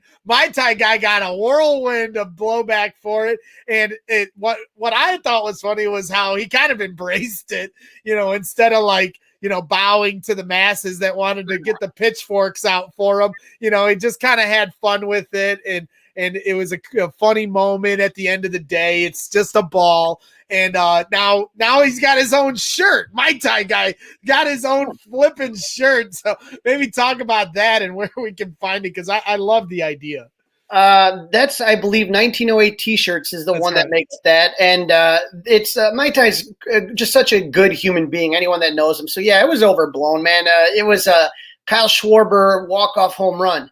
And these little kids were trying to get it, can't reach into the basket. And Mai Tai just came and grabbed it. It was a Schwarber game-winning home run. You're not normally the scrum for that ball is much worse. Normally it wouldn't have just been Mai Tai guy and one. It would have been 15 people piled on. But he moved fast. I mean, hey, you're talking when you talk about Bleacher Jeff and Mai Tai. Those are regulars, man. So they know the game and they know how it's played, and they did what everyone else would do. And yeah, what people never hear is, Mai Tai guy giving kids balls all the time. Batting practice, he's out there just catching. If he catches one, he gives balls to kids all the time. He helps some of the older Bleacher fans move around. Sweetest guy you'll ever meet. I got nothing bad to say about him. And so it's that's the thing about Wrigley, is the more you go, the more you realize there's a lot of personalities, both the fans and the employees and the people just around I got to go to one of my favorite bars, Lucky Doors, yesterday, which has some of the best beers in Wrigley Village. Just it's the people that you meet on your journey as a Cub fan that makes it so special. So, you're 100% right. When people go with me to the game, I call it the Wrigley walk, because I don't really sit in my seat. I go everywhere because I just love to go around shaking hands. I'm like, and people say I'm like the mayor, when I go to games, because I like to meet everyone, shake their hands, talk, and that's kind of what I enjoy doing. I mean, obviously I'm watching the game too, but I go to so many games. Not to brag, but I do, and sometimes I just like to kind of take in the atmosphere. And you're right, there's so many different fans and different people that work for the game, work for the team, that have such a personality. And when you go to the left field bleachers, you'll see Bleacher Jeff, like I said, with his big old mitt in the middle. He's got a giant mitt. The one time I met him, and then Danny Rocket's out there singing, and you got my Thai guy and you and everybody else is it's just a fun, lively atmosphere that I miss dearly. And yeah, I think some people that saw the optics of it, and you want to come at them, but they maybe not understand A, how Wrigley works, and B, what the people are all about there. So, it's certainly a funny story. Like I said, it's just a ball. We're going to immortalize it. The Cubs started up the brick paver program, so we got my tie up there. So that will be going in. I forget when they said it was going in, but one day, 100 years from now, people are going to be walking around Wrigley, and there will be a brick that says "My Tai gives balls to kids." We tried to get My Tai steals balls from kids, but they wouldn't let us do that. Another guy, of the pictures I pulled, is your picture here with John Vincent. I had him on my previous podcast last year. And you want to talk about a guy, I'm a very positive person, and you want to talk about a guy that really embraces positivity and spreading that positivity. That's John Vincent. And when he came on, it was one of the more humbling interviews I've ever done, because he talked about his struggles with depression. He talked about his journey and, what he goes through on a daily basis. And I really admired his courage and honesty. And I also enjoyed his spirit and who he was. Maybe talk, and I can tell you guys are good buddies. Maybe talk a little bit about John Vincent and your friendship. Yeah, John Vincent's a great guy. I mean, obviously a talented singer. And what people don't know, I mean, yes, he does the anthem, but he also he sings a lot of Sinatra. He sings Louis Armstrong. He sings Johnny Cash. And so John is just such a talented musician. It's fun to kind of listen to him. And but he, like you said, he's also a great personality. He's very open about his struggles. And he also helps. He goes to schools and talks to kids about bullying. So he's just a positive human being to be around. And he's just a great ambassador. We talk about these figures that are around Wrigley, is that, John's just a great ambassador. You meet him, he'll give people his World Series ring to put on. He's got this huge bear paws. And so it's this massive ring. But he's just a kind-hearted human being is the best way to kind of put it, with a great amount of talent. And unfortunately, like with COVID, everything gets just thrown off the rails. He had big things planned where he was going to be having a regular spot where he would be performing.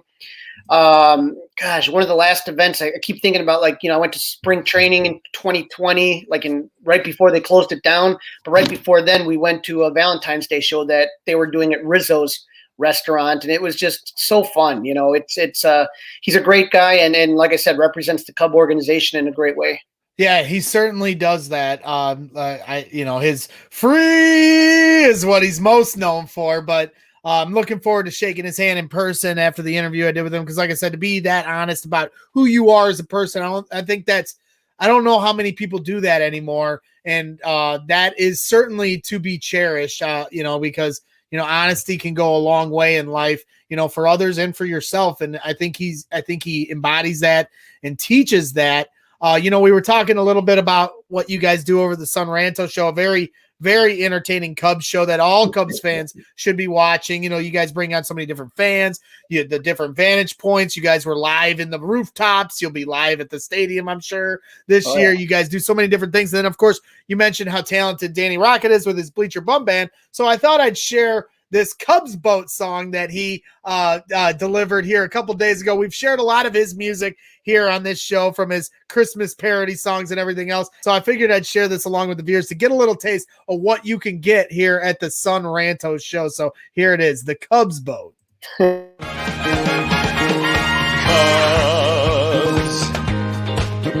the season is new. gonna score lots of runs off you. The Cubs, Wrigley's gonna roar, screaming fans, bleeding Cubby blue. The Cubs boat, striking 'em out, smashing long home runs. The Cubs boat, playing day baseball out in the sun. Cubs will win the World Series, so don't make October plans. The Cubs, putting runs on the board. Come and see the team Ricketts can afford. The Cubs, from Chicago, the Cubs. There it is. Danny Rocket in the Sun Ranto Show. You guys do a great job over there, bringing all different things, music, entertainment, fans' point of view, cool guests, fans, everything. It's the total package of a show. And certainly, when I watch your show, I certainly take a lot of pointers from what you guys do. Long-standing Cubs podcast. I'm over here trying to do a similar type of feel. It's about my personal point of view at the end of the day, but I also like to bring on fans and get their point of view as well. And you're one of the biggest Cub fans I know, and a very friendly one. We shared some drinks, like I said, down in Florida at spring training, and you were very warm and welcoming, and I appreciate it. My wife appreciated that. And it's a lot of fun to watch you guys go to work. I try to tune in as much as I can. There's a little logo for the Sun Ranto Show, and maybe talk about your own outlet, because you do a lot of stuff at Crawly's Cubs Clubhouse, which is on Facebook, and a very popular Facebook group. So make sure you follow that. And there's the logo there. Maybe talk a little bit about your website and some of the stuff you do there. Oh boy. Crawly's Clubhouse. Yeah. On Facebook, Instagram, and YouTube channel. That website, crawlysclubhouse.com, that has actually different shirts that we sell and stuff like that. That's the deal that we were working with Pat Hughes. So if you go to the site, there's a message from Pat on there. But it's a lot of and then at Twitter at Crawly's Cubs, no E in there, CRAWLYS Cubs. And so it's just a lot of different outlets that you kind of just I do share a lot of like my own personal experiences, own personal photos, my memorabilia collection, which I really enjoy collecting like you do, just different things and being able to share that with other Cub fans, and I've met a lot of Cub fans, through that, and so it's fun to have the outlet to be able to talk Cubs and to meet people. And yeah, I like meeting Cub fans all over, I don't, that's the cool thing is that we have a shared interest, in something that we all are so passionate about. 100%. I'm looking forward to being back at the Friendly Confines on Sunday afternoon. It's going to be the nicest day of the week, so that's not too shabby there. You already broke the old lady in, and I'm happy for you, Crawly. It was not the outcome we wanted, but we can certainly appreciate to be back in the stands. All the frontline healthcare workers. My wife is one of them, a nurse. Working hard here this last year to get us back to normalcy or some semblance of it, and to be able to see you guys out there in the stands was a breath of fresh air for me, and I certainly can't wait, obviously, to experience that for myself so quickly. Just like C-Red Fred, man, I'd love a station ID from you if it's not too much trouble. Maybe a little, just so I can play it on a future show like I did to start the show with Sylvie. So basically all you do is, hey, oh, that's not you. Hey, this is Crawly. My producer and good friend Jake made these name bugs, and all you have to do is, hey, this is Crawly, and from wherever you want to say, and you're listening to Brags in the Stands, and then I can play that promo on a future show. You got it? Oh, absolutely, no problem. So I'll give you the countdown, and then we'll fire it away. So in 3, 2, 1. Hi, Crawly here, and from Crawly's Clubhouse and from the Sun Ranto Show, you're watching Brags in the Stands. Boom. I love it. I got to give a little pause afterwards so I'm not breathing into the mic on your promo so I can cut it nicely and we can play it on a future show. But again, Crawly, I really appreciate your time. I'm sorry for making you wait when I was going over with Fred. You were really patient with that, and I really appreciate that because I talk too much, as you can tell. And I'm sure you noticed that when we were drinking at the bar. I'm a talker, so I should have known it was going to go a little over, but I try to keep things tight, so visually I try to stay. The best laid plans, right? You never know what happens, but you keep doing what you're doing. You keep plugging away, man, and I will see you at Wrigley, I would say probably sooner rather than later, right? I cannot wait. Again, like I said, I live for one thing, and that's the walk-off home run. There's another KB walk-off right there, and I cannot wait to get back to Wrigley Field and experience one of these once again. I'll take a 10-run win. Don't get me wrong, but I'd be lying if I wasn't saying I'm rooting for the walk-off on Sunday and the big bat flip in the air, helmet flip in the air, and the pile up at home plate. There's truly no better feeling, and I know you know that as a diehard Cub fan. So again, really appreciate all your time here on Brags and Stands. Certainly would love to bring you on more as the season progresses. I know you're certainly busy with everything you do on your own end of the Sun Ranto Show and Crawly's Clubhouse, but a really, really fun guest for me, and I'd love to bring you back on if it's not too much trouble. Absolutely, no problem, Greg. And for all Cub fans, one game, let's keep our heads up, and let's see what happens this year. And more than anything, we got baseball back, and you're going to be at Wrigley Field, and if you have a chance, head out to the Friendly Confines and catch a good Cubs game.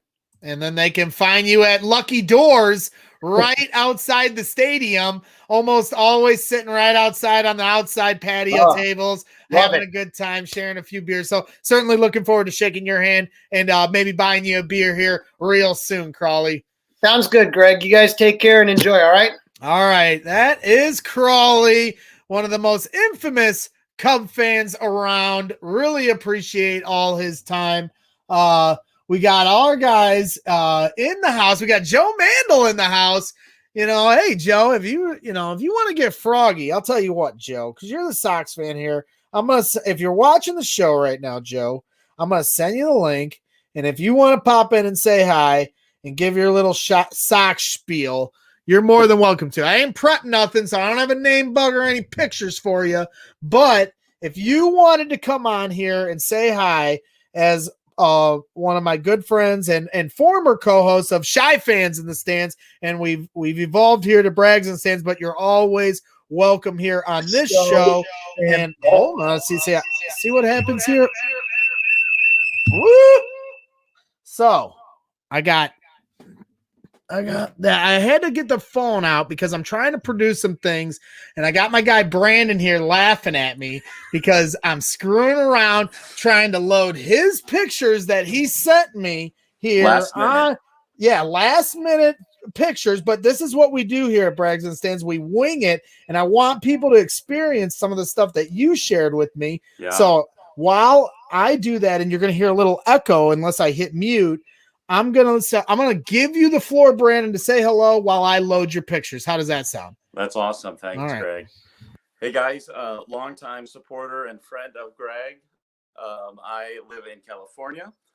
Greg has been very generous to me, and I was really lucky to just kind of meet up with him along the journey. We actually have never met in person, but he's always been really good to me.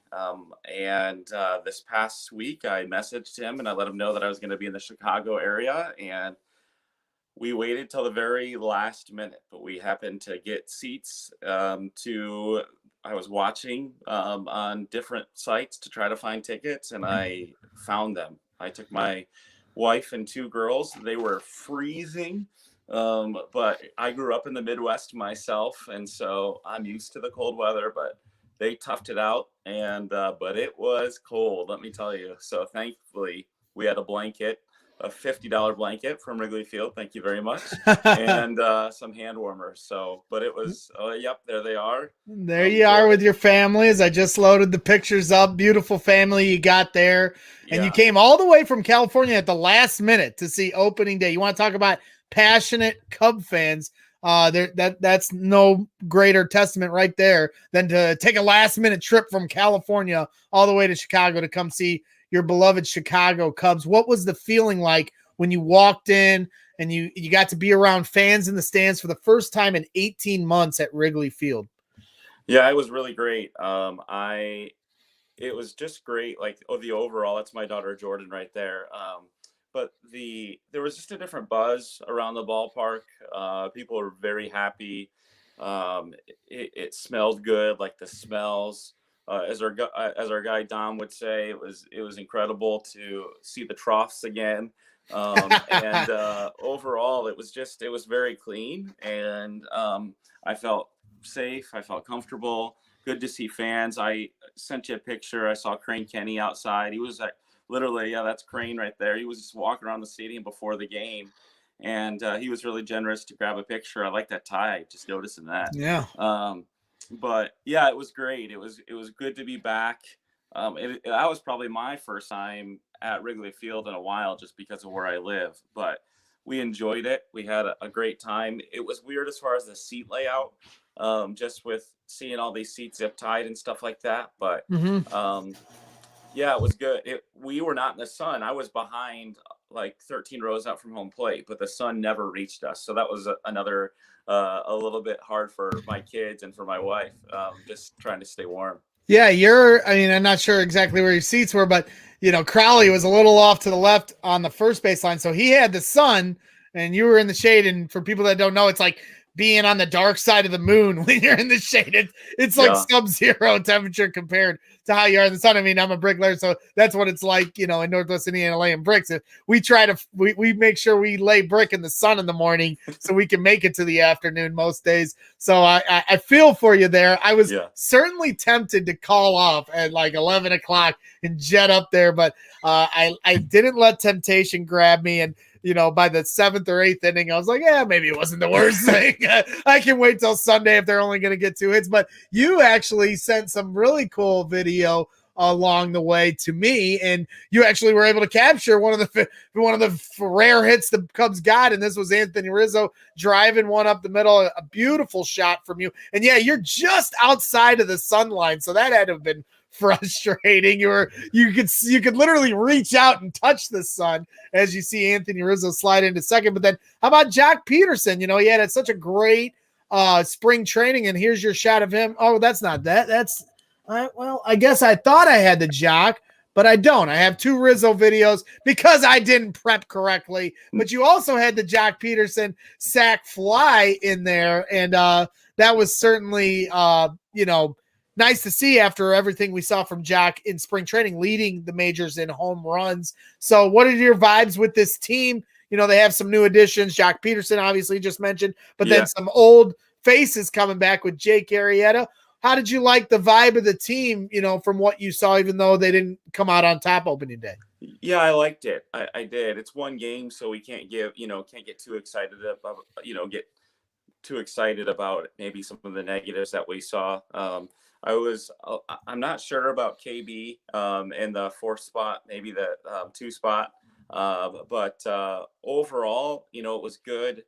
Jock had an opportunity to become legendary instead of hitting a grand slam with the bases loaded. He hit that sack.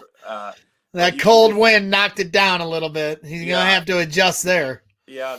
What I found interesting is watching some of the guys out in the batting circle before they, went up to bat, just to kind of see them look around into the crowd and watch fans or look at the fans. I think that was really interesting. I saw Rizzo really take some time and just do that. I also really was interested to see, we had a ton, the game went on, and like, that was a long game for opening day. And one of the things is the Cubs had a lot of pitching changes, and part of that is just because you had the day off today, and so you maybe try to use more guys. And sure, I was listening to the post game, and just to hear Rossi talk about, hey, you know what, you want to give guys the opportunity to get a feel for what it's like when it's cold, so they can learn how to pitch, how they can learn how to adjust. One thing I will say that I noticed is I was a little disappointed in 2 things. effort from KB and Baez. There was one ball that rolled right in between both of them, and they both looked at each other like, who's going to get that?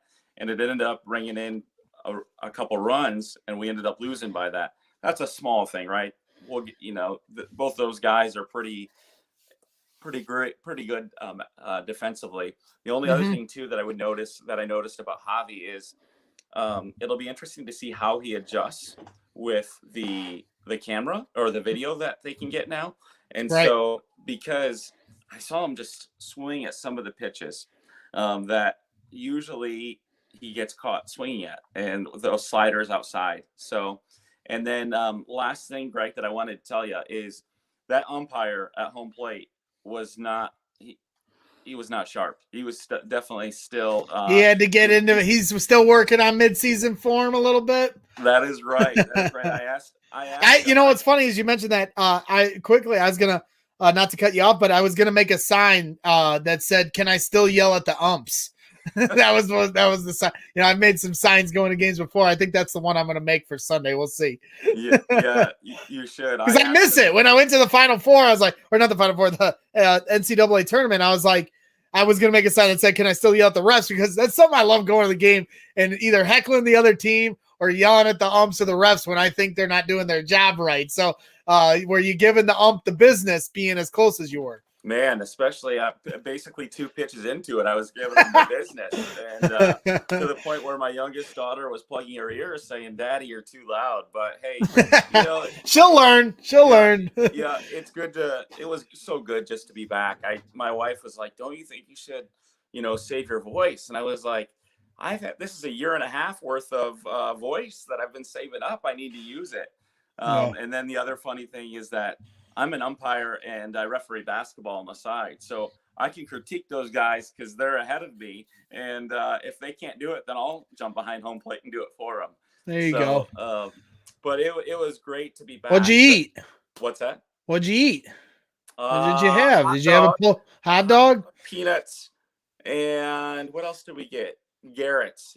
Being from California, we don't get it as much. Yeah. Great, like Chicago staples. Mm-hmm. And so that was kind of what was a lot of hot dogs.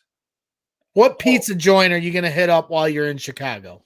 Malnati's. You're a Malnati's guy. But I'm open to suggestions. Well, obviously Pequod's is the one. Have you ever been there? I have not been to that one. I went once. Maybe you need to go more than once to, get, different types because they have so many different styles.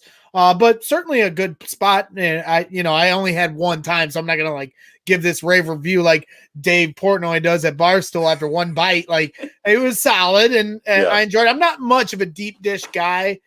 So I'm not going to hate on Lou's either, because I know that's Cap's claim to fame over there, and his wife works for Lou's. There's certainly a Chicago staple, but I'm more of a thin crust kind of guy. I'm soft, so I'm the thin crust guy. But certainly Pequod's is another deep dish staple in Chicago that I know a lot of people love. Yeah, I've wanted to check that one out. I haven't done that. It's a little off the beaten path of Chicago, One funny thing, Greg, another, I've been saying that a lot. Oh, you're good. We were at a spring training game earlier this month. And so my daughters were saying, man, it was the hottest day of spring training that they had. They were playing the Rockies that day. And it was probably almost 100. And we were sitting out on the berm talking to players and all that kind of stuff during the game. And my girls were like, man, it was so hot that day we were sweating, and now we're here at Wrigley and it's freezing, and we find middle ground here.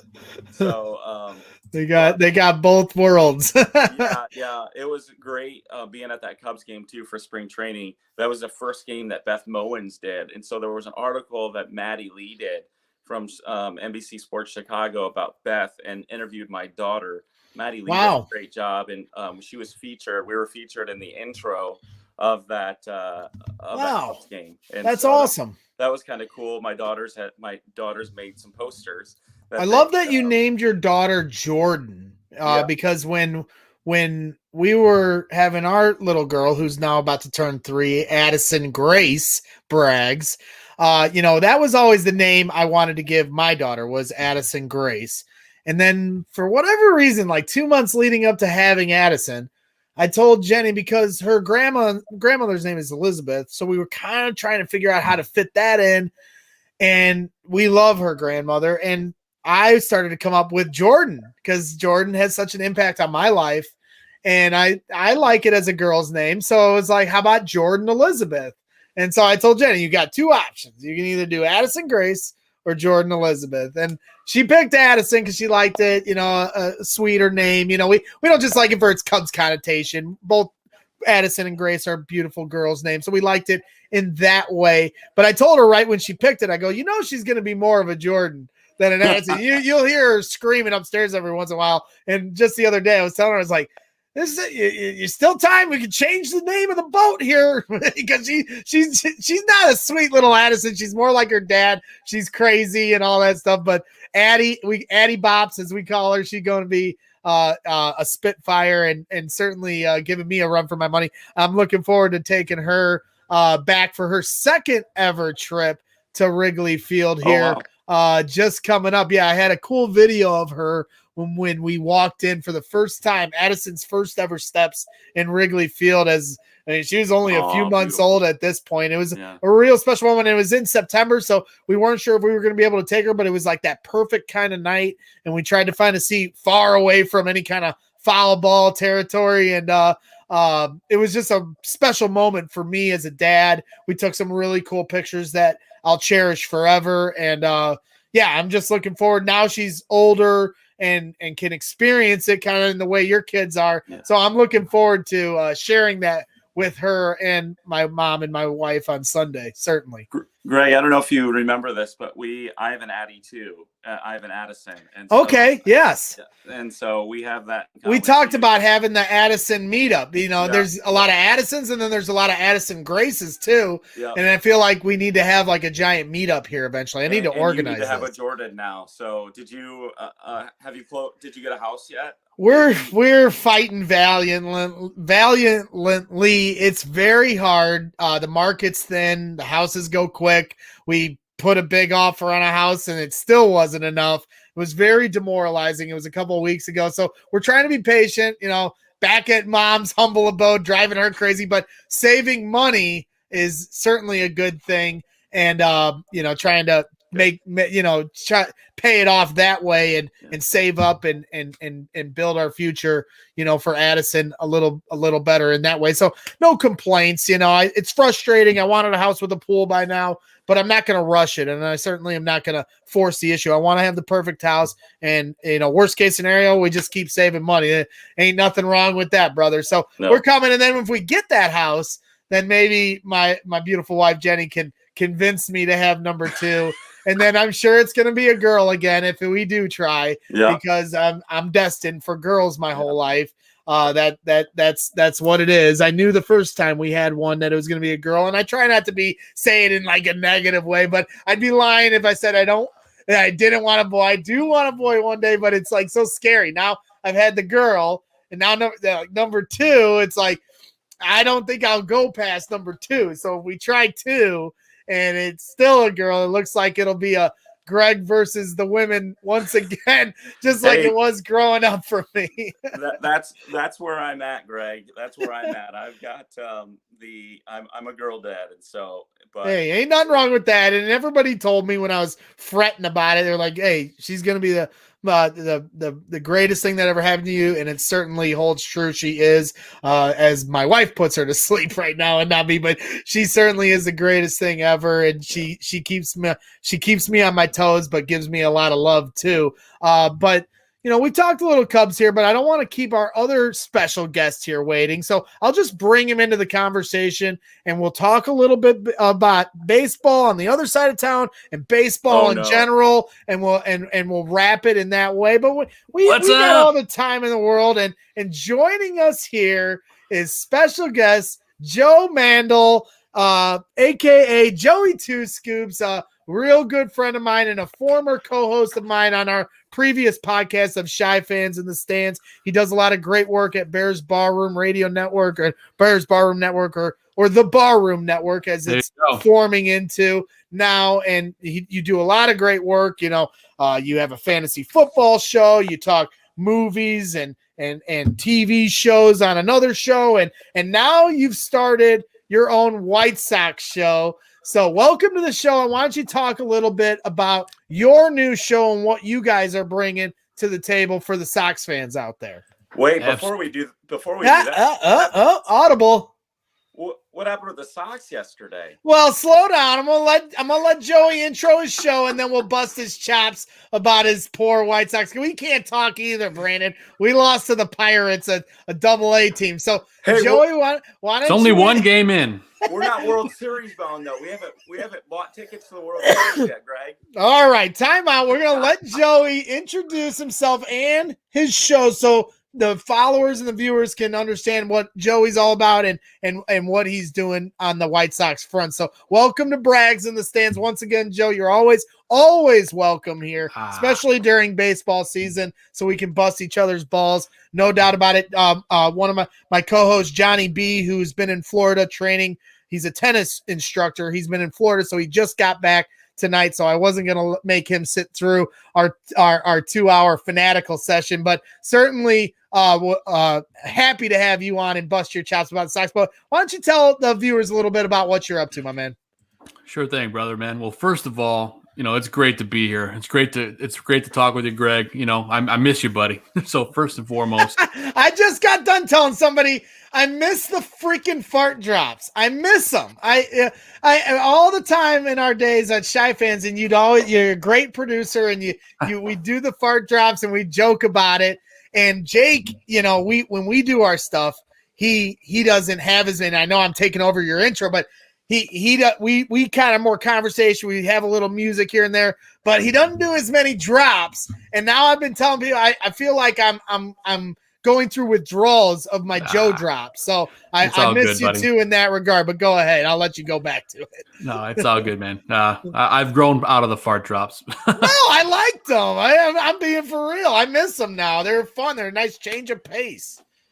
Well, I appreciate it, brother. But yeah, you brought up the White Sox show. I just launched on the Barroom Network a new White Sox show called South Burbs Hitman. South Burbs Hitman. Whoa. Here we go, right there. Got your own cover mug there? I thought for a second you had your own beer. Yeah, no, just water bottle and T-shirts and all that jazz. So it's all coming, folks. But anyway, back to the sell on the show. Just launched on the Barroom Network our first 2 weeks. For week 1, we had Chuck Garfien. Week 2, we had Scott Merkin. So we're off to a great start. It's me with Steven Zimmerman and Chris Gonzalez. And, of course, Aldo Gandia is directing the cameras for the video portion, so that's been fantastic. I tell you what, we're just bringing you a show from the fan perspective, just like you're doing, Greg. I grew up in Sox Park my entire life, as a vendor, and then working portable stands, selling beer, and then going as a fan. I've been a fan my whole life, but getting to go there as a fan now is really special for me. So we're going to have, fan hacks, things around the ballpark, talking about craft beer, talking about our favorite stadium foods, and on top of that, bringing you great analysis of the White Sox from the fan perspective. And we're bringing it every Monday night, 7:30 Central Time. So that's the quick sell, Greg, but we're loving it so far. That's awesome, man, and congratulations to you guys. I'm certainly excited for you, and I'll certainly try to support and share as much as I can. Obviously, you guys and your Sox content, but I'm still happy to share that stuff along. No hate on that side. Yeah, of course. No, I love that you guys are getting into it in that way.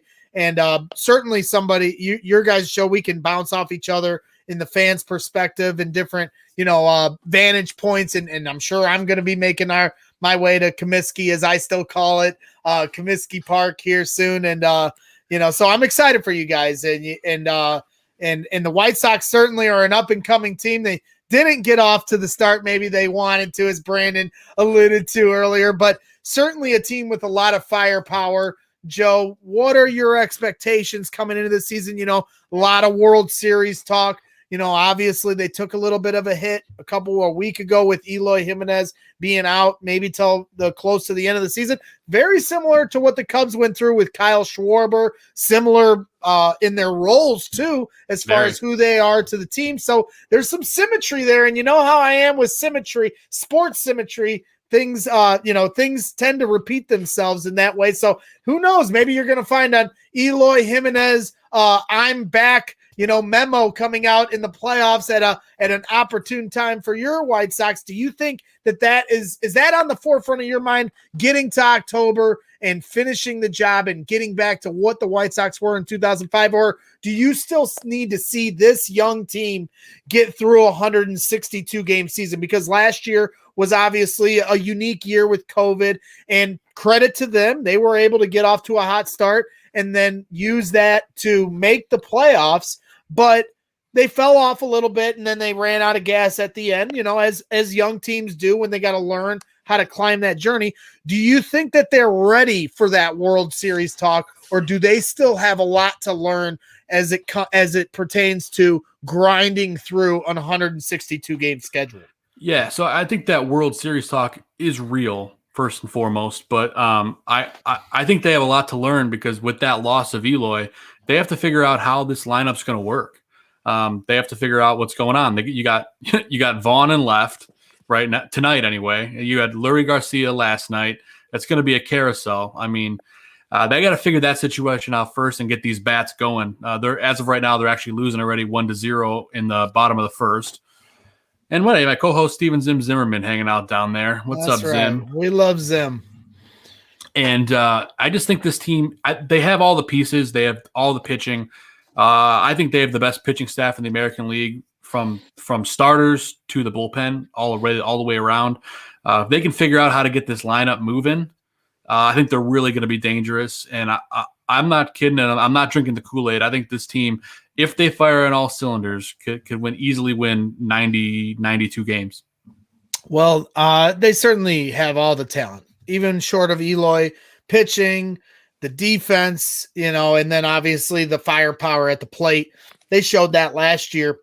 The biggest question will be, how they manage the ebbs and flows. They're going to have their ups and their downs, and how they react to the downs are going to be what sets the tone for what they can get to in October. Because, obviously even yesterday when they lost, it's a tough loss, and, you can't win a division in April, but you certainly can lose it. And so, absolutely, if you're losing games now, those are the ones that you got to chase back later in the year when you're out of gas. So, it'll be interesting to watch them navigate through that. They have Tony La Russa in the house now. A guy, you talk about a veteran. This is as veteran as you get. Doesn't get any more. He's pushing 90 or something, but has certainly a resume to go with him. What are your expectations of what Tony La Russa can bring to this team? And do you think that the players are going to be able to gel with his coaching style and philosophy?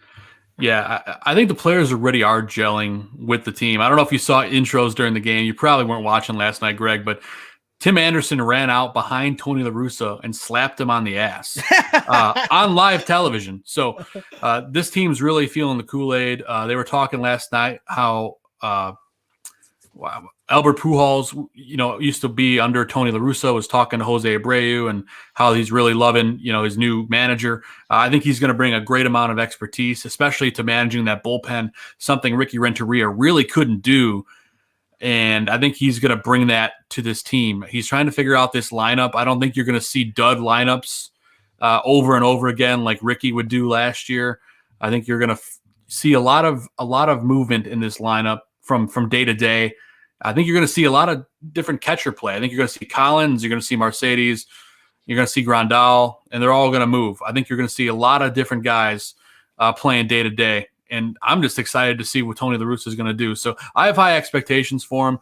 Was I disappointed at first? Yes. But the more I think about it, he's the right guy for this bullpen. And I think that's the most valuable asset of this team right now. Joe, can I ask you a couple questions? Oh, yeah. Take it away. Hey, so my first comment is this. I was listening to Steve Stone today while I was driving around, and Steve Stone, in regards to your comment about the White Sox pitching staff, in the AL division. He said that Minnesota had the best division or best pitching staff in the division. So, but maybe starting pitching, but I think overall, I think it's the White Sox. Okay, fair enough. Then I wanted to ask you a couple things. I, again, did not watch the game, but I was listening. A little bit nervous about Tony La Russa not knowing how to use that video review business. Did he miss one with that Madrigal play? Yes, he 100% missed one. The rule changed from last year from 30 seconds to 20 seconds for the amount of time to challenge. And Tony La Russa, let's be honest, they didn't have video challenge when he was last a manager, and he fell asleep at the wheel. You know, Tony missed it. I know he missed it, and now it's something that at least the first game of the year he got it right in the ear. Yeah. So he's not going to miss another one all year long. And but personally, he missed it. But Nick Madrigal had a horrible day yesterday. Him and Grandal lost that game for us. So at the end of the day, it doesn't fall on La Russa, but he should have challenged it. Speaking of that, I was a little surprised that Grandal scares me a little bit. You know, you guys had a great catching combination last year with McCann, right, Brian? Yep. And losing him, I think, is a big deal. But again, you got to let the kids play. Sometimes Collins has got to learn to play. And so is he playing tonight, or is it Grandal? I have the lineup in front of me right now. And behind the plate, you have Grandal tonight. And then you have Mercedes at DH. I was surprised that Lucroy did not, is not that they let him go, because I think he's just another veteran that with the young team that you guys do have, you have a great team. I really do think he'll go far, and you're right. Get the dumb moments out of the way early, as far as absolutely Tony not knowing. Hey, that's old school versus new school baseball too, and so Tony's a winner, and that's what you need. Ricky, well, is a great person, a great manager. He's like, you put your bikes are fun to ride, and it's really good to have training wheels. But man, when you could start taking those training wheels off and really going on your bike, it's a whole lot more fun. You know what I'm saying? Yeah. Oh, no doubt. That's a great way of putting it. And then the Joe with the asleep at the wheel. That's been the last thing Tony La Russa needs to be doing, but I digress. There's something else he can do behind the wheel too, but we'll forget about that one. That's what I said. We'll leave that alone. We ain't gonna pick on the old guy. Joe, I'll leave you with this question about the Sox, because I'm curious. What are you most excited about with the Sox, and what are you most worried about with the Sox? So the thing I'm most excited about this season is Luis Robert. I think he's going to really make that adjustment this year. And I've said it since the start of the season. I've said it on my own show. I think Luis Robert's going to win the American League MVP. I think he's going to hit 35 home runs and steal 60 bases. I know it's a bold prediction, but I think Luis Robert's really going to do it. You saw that last night with him stealing third and then coming home on a wild pitch. So I'm excited to see what he's going to do this year. And then the thing I'm most scared about is Carlos Rodon in the fifth spot as fifth starter. I know it's his first year healthy, and he had a really good spring. But I just, I think as a White Sox fan in general, you have to be worried about him just because of his track record the last couple of years. I hope he can turn it around, but I'm skeptical about it. But I'm rooting for the guy, great guy. But I'm worried about him. And they have so many assets. I would be shocked if they're not making a move at the trade deadline to acquire a quality starting pitcher. Maybe over to the north side to get Jake Arrieta. We'll take Kyle Hendricks off your hands. He had a rough day. You ain't getting nobody more from us. But you got Eloy, then you got Dylan C. Sounds like he's going to be a flamethrower. No, you don't get no more players from us. I am no David Kaplan. Okay, so I'm not jumping on the Sox bandwagon. But I tell you what, the Sox are good, but they are in a very tough division. You have managers can't win baseball games. Okay, but as far as like the brain trust that I'd want running my teams in that division, those guys know how to win. Take a look at Detroit. Detroit is like the dump of the division, and they just added AJ Hinch, and they're going to be good. They're going to be good. My grandma, who's on her deathbed right now, is a huge Tigers fan, and I went to see her today, and that was one of the things that she was smiling about is how good the Tigers look. It's one game, but look at Cleveland. they got a tough pitching staff too. They got that lanky kid who's thinner than a toothpick. I forget what his name is, but they're going to be tough. So that's a tough division. It's a tough division. I agree with you, but I really think that the two teams we got to worry about, and it's my number one team I'm not worried about isn't the Twins. I'm worried about the Royals because that team can mash. You saw Jorge Soler's home run. Did you see that? Yeah, it was a shot. Cubs the Royals letting him go. Yeah, the Royals and the Twins are the two teams I'm worried about in this division. Overall, I mean, the whole division is always, they always know how to play, and the Sox are always horrible against their division. So if we can pick up a lot more games in the division this season, I think that's going to be help us run away with it. But I don't think it's going to be a runaway race by any means. I think the Sox win the division by maybe 2 games. Yeah, I think it'll be close too. I agree. Just like last year, Joe, when we talked about this stuff, expectations are the thing I always monitor. And sometimes I fall for the sauce, especially when it's somebody I love. But when I'm watching from a distance, I see the expectations and the sauce, the hype video they put out. That's a lot. It's a lot to put on a team. They're hanging the Eloy jersey like he's dead. It's like everything is very emotional right now. That was awesome. I'm not gonna lie. No, and I get it. They're trying to pay tribute to him, but it's like you get to a point where you're so excited, and the team is, the fan base is, everybody's just ready for it. But the question is, are they truly ready for it? Right. And the tests that they have to come. And I think that it'll be fascinating to watch. And just like last year when I predicted to you, I was like, the Cubs will be better than the Sox, even though the Cubs, it's like gloom and doom day every day with Cub fans because we're falling apart at the seams, even though we still can win games. And then it's just a totally different vibe on the other side of town. But their expectations are different. So it's harder sometimes to meet those when you're fighting through a season like that. So it'll be interesting to monitor for sure. Go ahead, Brendan. I know I cut you off like I classically do. No, you're good.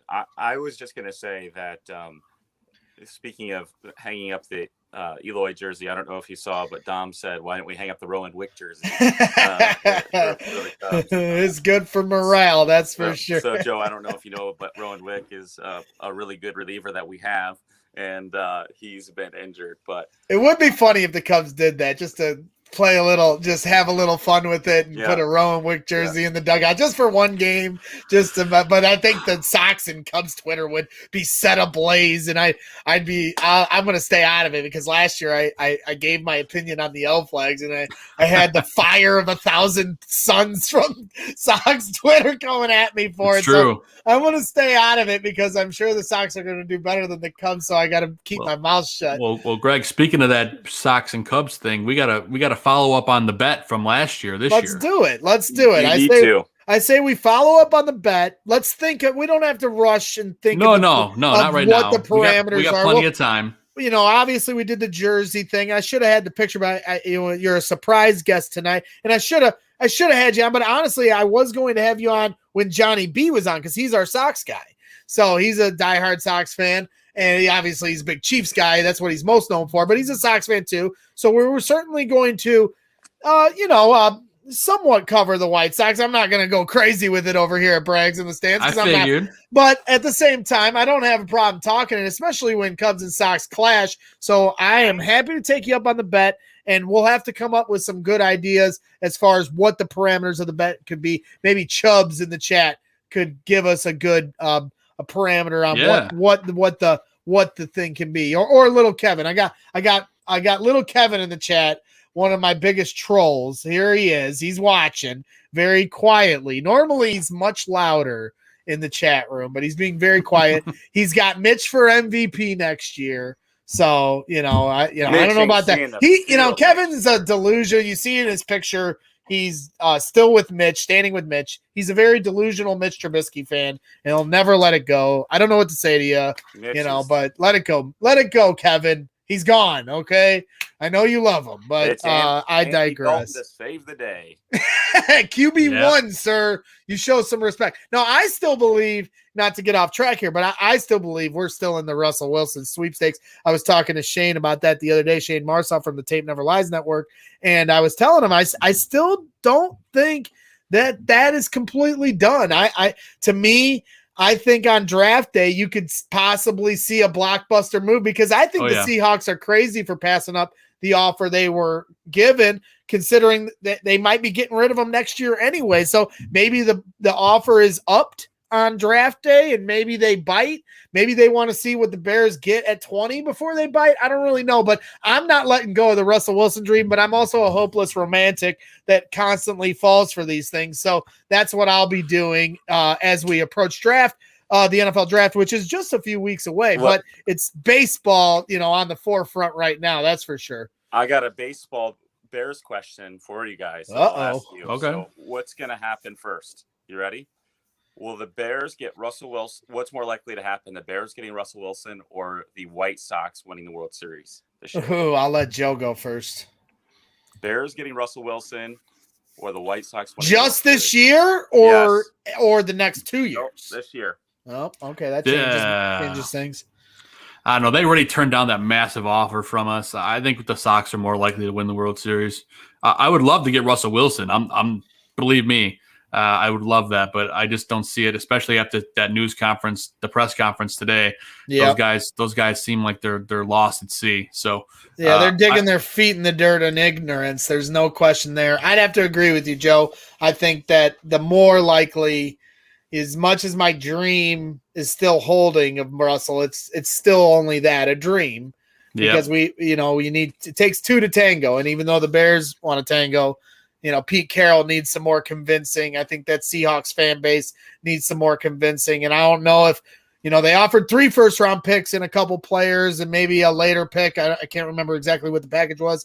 Maybe 4 first, because you can only offer 3 right now. But the day of the draft, you can offer 4 first-round picks. And if I'm the Bears, I'm signing. So obviously George McCaskey said it was okay for the first offer. So I think he's going to say it's okay for a bigger offer. Because the way I see it, you look at a guy like Tom Brady, who's getting towards the age of 50, and he's still playing like he's got 3 more years to go, just won a Super Bowl.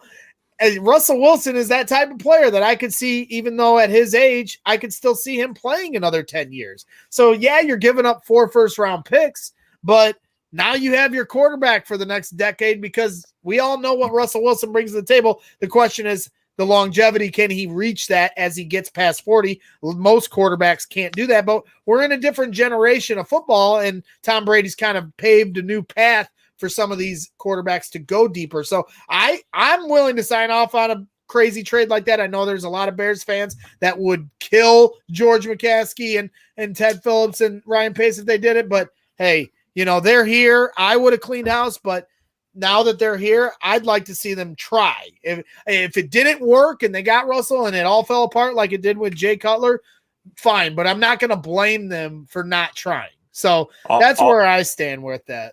I'll say this, and it pains me, but I like it when the city of Chicago is happy. Either way, they would be happy. I think the White Sox have a better chance of winning the World Series this year. So that's what my gut tells me.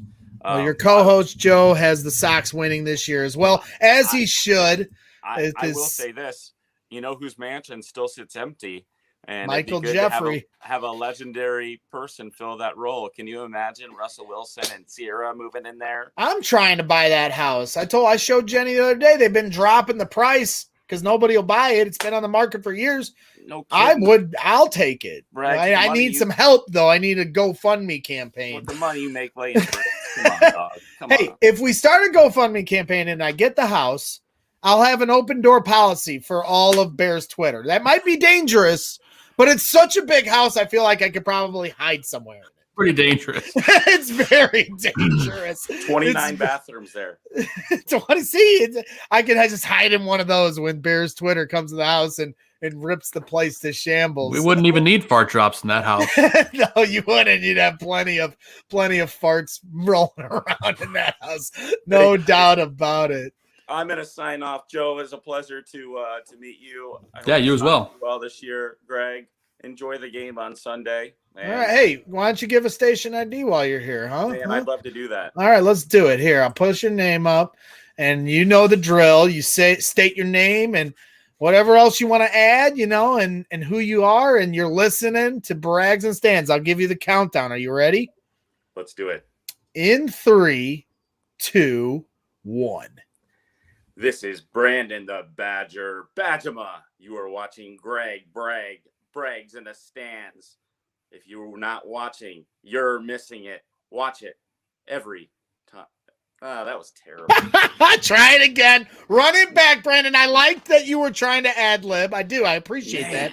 But we got to take 2 here. Yes. So in go. 3, 2, 1. This is Brandon the Badger Badgema from California. If you have not been watching Brags in the Stands, what are you doing? You got to watch this legendary show whenever he's doing it. He covers Bears, Bulls, Cubs, and the Purdue Boilermakers. He needs grace, but watch whenever you can. Greg is the man. Brags in the Stands. Boom. I love it. I love it. I'll be playing that on the next show, Brandon. I love it. You bring a lot to the table, and I appreciate your support to this show. Yeah. You had a fun time with your family on opening day, coming all the way from California with your beautiful family, and I'm very happy for you. Unfortunately, you didn't get the dub, but at the end of the day, Fans in the Stands is a dub within itself. So congratulations on being able to get back and see the Friendly Confines, and thank you for popping on and bringing some more of the fans' perspective tonight on our Fanatics show, man. It was a lot of fun having you on. I'll touch base with you in June. I'm going to go to the Cubs and Giants. Okay. And so we'll touch base. Well, I'll do everything I can to try to get up to that game when you're there, and then I'll buy you a drink for sure. Sounds good. All right. Take it easy, okay? Yes, sir. We'll see you around. Yeah, nice to meet you, man. Good luck. All right. There's Brandon, one of the biggest Cub fans I know and a great supporter of this show, so we appreciate his time. And then there were 2. Me and Joey, 2 Scoops, back at it. It's back at it. Shy fans, renewed to Brags in the Stands, and I'm happy to have you with me here as we wrap this show up, Joe. Certainly excited for your Sox podcast, the South Burbs. You tell me, because I'm going to screw it up. South Burb Hitmen, right? Yeah, South Burbs Hitmen. Yep. Yeah, because I always want to say South Side, but it's the South Burbs Hitmen. I love it. It's a really good name. I enjoy some of the graphics you guys are putting to it and all the different stuff. You were talking about bringing Nancy Faust on soon. I think that would be a home run interview. You know, when we had her on last year, we only did it on audio. And it was just after the passing of, now I'm drawing a blank. Ed Farmer. And was a really powerful interview. And Nancy obviously is a legend of not just Chicago White Sox baseball, but, you know, sports in general for what she's brought. And now with video to have her on, and, you know, you see her posting her video on Twitter of her, you know, playing Take Me Out to the Ball Game the other day, I think would be a really, really great interview for all Sox fans to be able to not just hear her, but see her and doing that stuff. So I think she would really enjoy that as well. She was certainly a breath of fresh air when we got to talk to her last year. So I'm excited for you, man. And I'm certainly happy to, you know, Chris reached out, and I apologize to him because I wasn't, you know, I read it and then I meant to respond. It's one of those things where you like read it in your, and you answer in your head, but you mean to get back to it and you never do. But I was certainly meaning to reach out to him. I've had a lot going on here the last few weeks. I've taken a sabbatical here from social media and the show and everything after Purdue's season ended. I actually went through Addie, had to go to Lurie's Children's Hospital. Man, I'm glad she's better. Health issue. Yeah, she's up and running. She's actually sleeping now, but she's in good health and good spirits tomorrow. She's got like 2 Easter egg hunts she's going to be geared up for, so she's certainly excited about that. I actually, Joe, had some health issues the last couple weeks. I had to go to the urgent care. It's been a wild couple weeks. Yeah, I had some kind of nausea and had to take blood tests and EKG, all this stuff. And it's been a little crazy for me. I think it's a little bit of anxiety is what the doctors are thinking between the Addison going to the hospital and us with the house hunting and everything else. I just think system overload. I'm trying to get back on the healthy path. You know, last year I did well with it, but I'm too inconsistent when it comes to that. So I'm trying to get back in that mode. Jenny and I have been back in the grind for the last week. And so just trying to navigate through everything in life. But tonight I wanted to have some fun, bring on some fans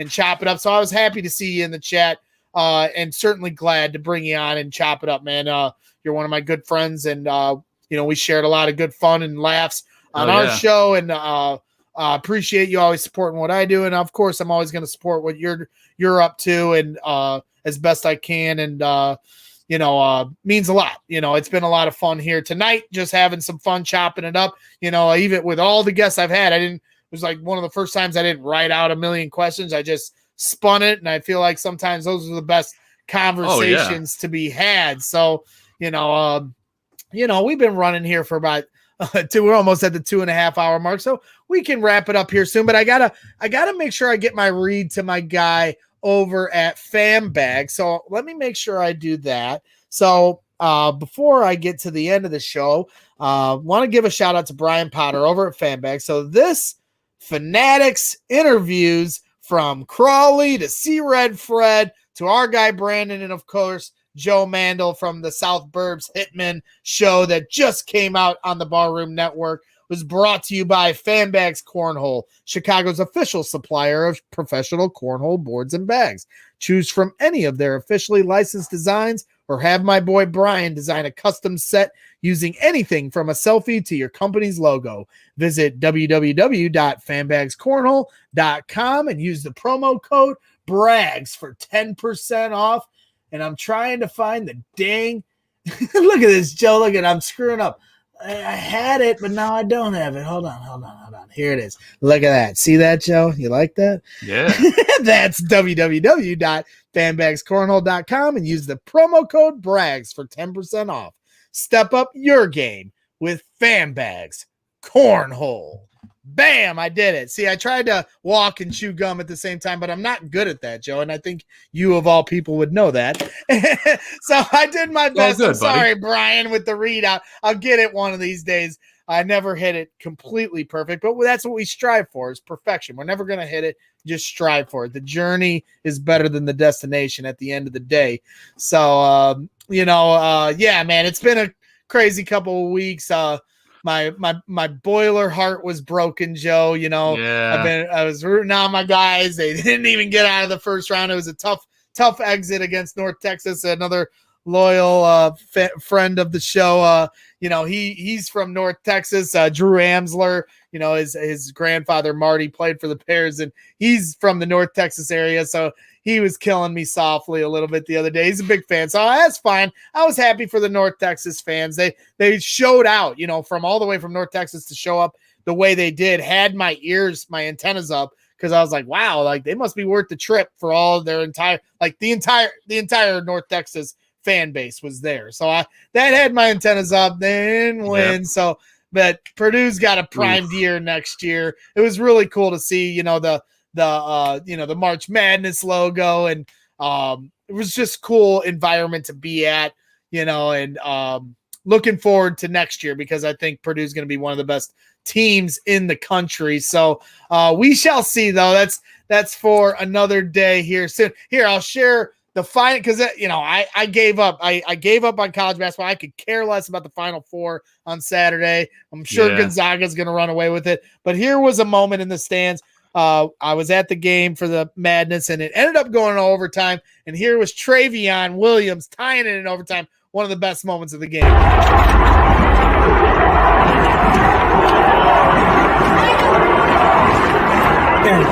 shoot the ball.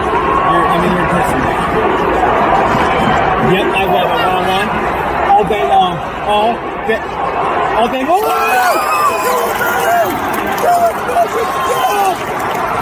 Good God! Oh, the Brags in the stand. Oh, yeah. Brags in the stand. Yeah. You know what that was, Joe? That was actually Ryan Klein saying that. I had him on the show, and after the show we were talking, and he was talking about how he didn't have a ticket, and I actually had an extra one, because at that time Addison was still recovering. She was better at that time, so but still not enough for both Jenny and I to go. So Jenny ended up staying home. So I was like, hey, Ryan, I got an extra ticket. There he is sitting next to me at the game. It was actually a lot of fun. It was a lot of fun to sit with him and kind of pick his brain as the game was going along, but a tough finish for my Boilers, and my little Boiler heart was broken. And of course, Addison's little heart was broke. She didn't really care, but she looked cute enough in this. Oh my in gosh. this little outfit of hers. Adorable, man. Yeah, she is the best, Joe. It's she's growing with such a personality. So big. Yeah, she is. She's opening doors now. It's like that moment in Jurassic Park where the raptors learn how to open doors, and it's very scary. That's what it's like when you start to see the handle turn, and it's your little 3-year-old daughter Addison coming out there. I'm excited to get her in her Cubs gear and take her to Wrigley Field here on Sunday afternoon, on Easter Sunday with my family. So it's going to be a lot of fun, but it's just about living good and being healthy and being happy. And I think I've learned that here, certainly in the last few weeks. Not that I didn't know that before, but you get those reminders when you go through some of the stuff we've been going through here. But no woe is me here. We're doing fine, and good, we're man. battling through. So I'm excited for you, Joe, and excited for your show. I'm excited for the White Sox. Even though they bust our balls a little bit with the yellow flag and everything else, no hate over here. I'm rooting you guys on as long as the Cubs do grand slam White Sox, Greg. Whoa, breaking news. Who hit Jose Abreu with the grand slam. Jose Abreu with a grand salami. Wow, I'm surprised. How come they don't have a day off after their first game? Like most teams. The first time in forever. I was going to say, normally there's a day off in between the first game because in case there's a postponement, and then you can still opening day. So I'm surprised they're playing tonight. So there it is. Jose Abreu. One time, Joe, we sat in one of my favorite spots in all of Chicago sports is in the right field bullpen bar at Comiskey Park. Yes. There's no better to me of all the vantage points. Like obviously I'm a Wrigley Field bleacher bum to my core, but I'd be lying if I didn't tell you being down in the right field bleacher bar is one of the greatest Chicago sports experiences you can ever have. And anybody can go down there that has a ticket. And then if you get there early enough, you can actually sit on those patio tables that are like right next to the dugout that are outside. Yeah. Well, and your like feet are on the dirt. Like one time we got there so early for a Cubs Sox game that we were able to have those tables that are right on the fence, and your feet are literally on the warning track dirt. And to me, that was like the greatest seat I've ever had. And Jose Abreu hit a home run in that game to right field, right into the patio area. Nice. And I swear to God, Joe, I'm standing there. We were drinking hardcore that day. And the ball goes up, and my instincts just kicked in. I was like Ken Griffey Jr. I was a center fielder back in the day, but it didn't last long. I didn't play no high school ball or nothing like that. But back in the day, in Little League, Joe, my glory days, I was great for like 2 years. And one of the years, I robbed a home run of this kid. And it was my shining moment of Little League. And I spray painted my glove gold. So I have the instincts of an outfielder, okay? There you go. And of course, I had to spray paint my glove gold because I'm obnoxious. So all my friends thought it was really funny. But we get in the bullpen bar, and we're in this patio. Jose Abreu hits a home run over the fence, and I'm tracking it. And I swear to God, Joe, it's coming right in my breadbasket. I literally shaded right through all these tables of people. I'm watching the ball. I'm watching the right fielder, and it's like lining up perfectly. It's coming right into my hands, and I hit this brick wall of a human being, this like 6'5" dude. And I don't even see him coming, a Sox fan. And I think I'm about to catch it. And all of a sudden, this guy goes, whap. And it just like, and then I go, because I think he's going to drop it. And nope, he is like, man. He wasn't letting it go. He caught that thing. And I was going to throw it back, too. I swear to God, because I was a little lit. And it was a Jose Abreu. So I thought, hey, why not? I'm sure I would have got tossed for it. But it would have been an all-time great moment. And I did not catch it. And when he caught it, I go, you're lucky you caught that, because I was getting ready to chuck it back. He goes, that's why you ain't catching it. Go back to your seat. It was a great moment. So I'm looking forward to those kind of moments. Maybe we can go to a Cubs Sox game at Comiskey. I got to get you there with me, Greg. I got a 16-game package this year. Let's do it, man. I'm certainly down. I mean, it's a faster trip. I got Cubs Sox and I got Yankees in that list. So hey, I'll definitely make the trip, and you know I can get tickets too. We can make a big party of it, and I'm certainly looking forward to those days. I can't wait. Going on Sunday, obviously. So yeah, I'm certainly ready for that. We can make our bet. I'm obviously happy to pop on your show and talk some shit anytime. I'm big fan of Chris and Steve's too. Those guys are good dudes, and they've been hanging out. Abreu Grand Slam. That's right, Chris. So maybe looks like you guys will get back in the win column. I'm not trying to jinx it, but maybe you get back in the win column today and split even on the season. But certainly excited for you guys and your endeavors. So keep up the great work over there, of course. So we'll wrap things up together, man. I ain't gonna boot you out of here. We'll just wrap it up how we always do. And so I want to thank all the viewers that have hung out, a 2.5 hour show. I was only going to go for like an hour, but I'm having so much fun and feeling good, shaking the cobwebs of the podcasting off. And it's been fun doing it tonight, covering all things Chicago sports. See Red Fred, of course, infamously known as See Red Fred. I want to thank him for his time coming on. One of the biggest Bulls fans I know. Make sure you follow him at CBE Fred on Twitter. One of the best, and he does Chicago Bullseye. He has a Chicago Bulls podcast, so make sure you follow all that. And then, of course, I want to thank Crawly from Crawly's Clubhouse and the Sun Ranto Show. Really good dude, and another diehard Chicago sports fan, as we all are. So I want to thank Crawly for all his time and his patience, because he had to wait his turn, as I was rambling on with C Red Fred. So I want to thank him. Make sure you check out Crawly's Clubhouse on Facebook, YouTube, Twitter, Instagram, the whole deal. And then, of course, Brandon making the surprise appearance, giving out some video. He had video for me. He had pictures. That's all I can ask for, and I appreciate all his support. And then, of course, Joe Mandel, my former co-host and good friend, coming on here, surprising, talking a little White Sox too. So we covered all our bases today as we're transitioning off of college basketball and moving into the baseball season. Certainly going to bring a lot of coverage from the bleachers, not only at Wrigley Field, but at Comiskey Park. So we're going to have a lot of fun when it comes to that. Can't wait for it all. No problem, Chris. And again, I apologize for not returning your DM. It has been a hectic few weeks at the Braggs residence, so forgive me. But anytime, Chris, and I appreciate the olive branch that you guys extended. So that wraps things up for tonight. I'm going to get to my dinner and do my thing, Joe. I'm going to let you get to your beautiful wife and your beautiful home. I'm hoping to get a beautiful home of my own one of these days, but that's okay. Fingers crossed. I'm going to be patient and make sure I get the right one.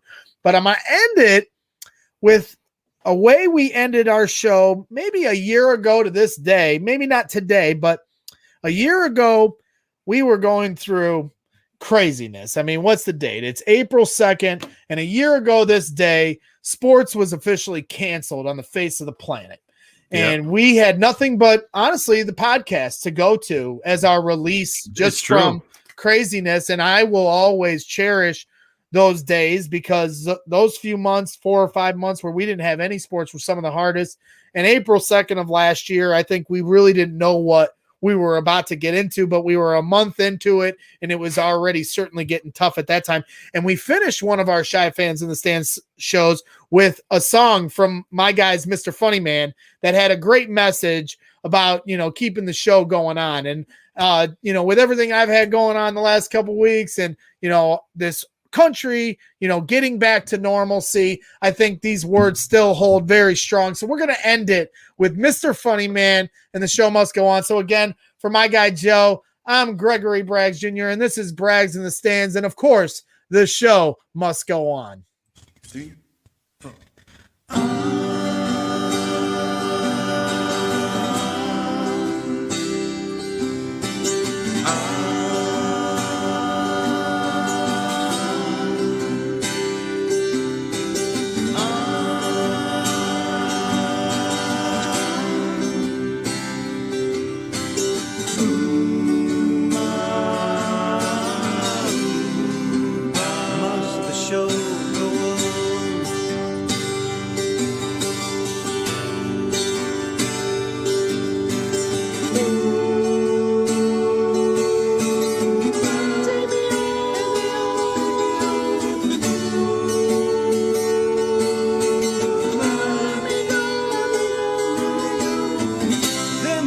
Mistake, I didn't mean to let them take away my soul. Am I too old? Is it too late?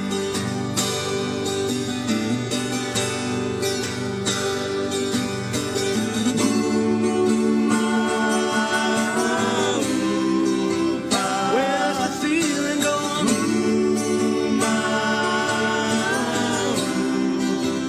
Glad I remembered the song.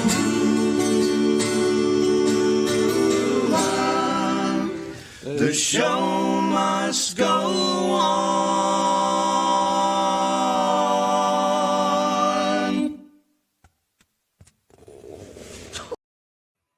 Have a good night, ladies and gentlemen. Happy Easter. Happy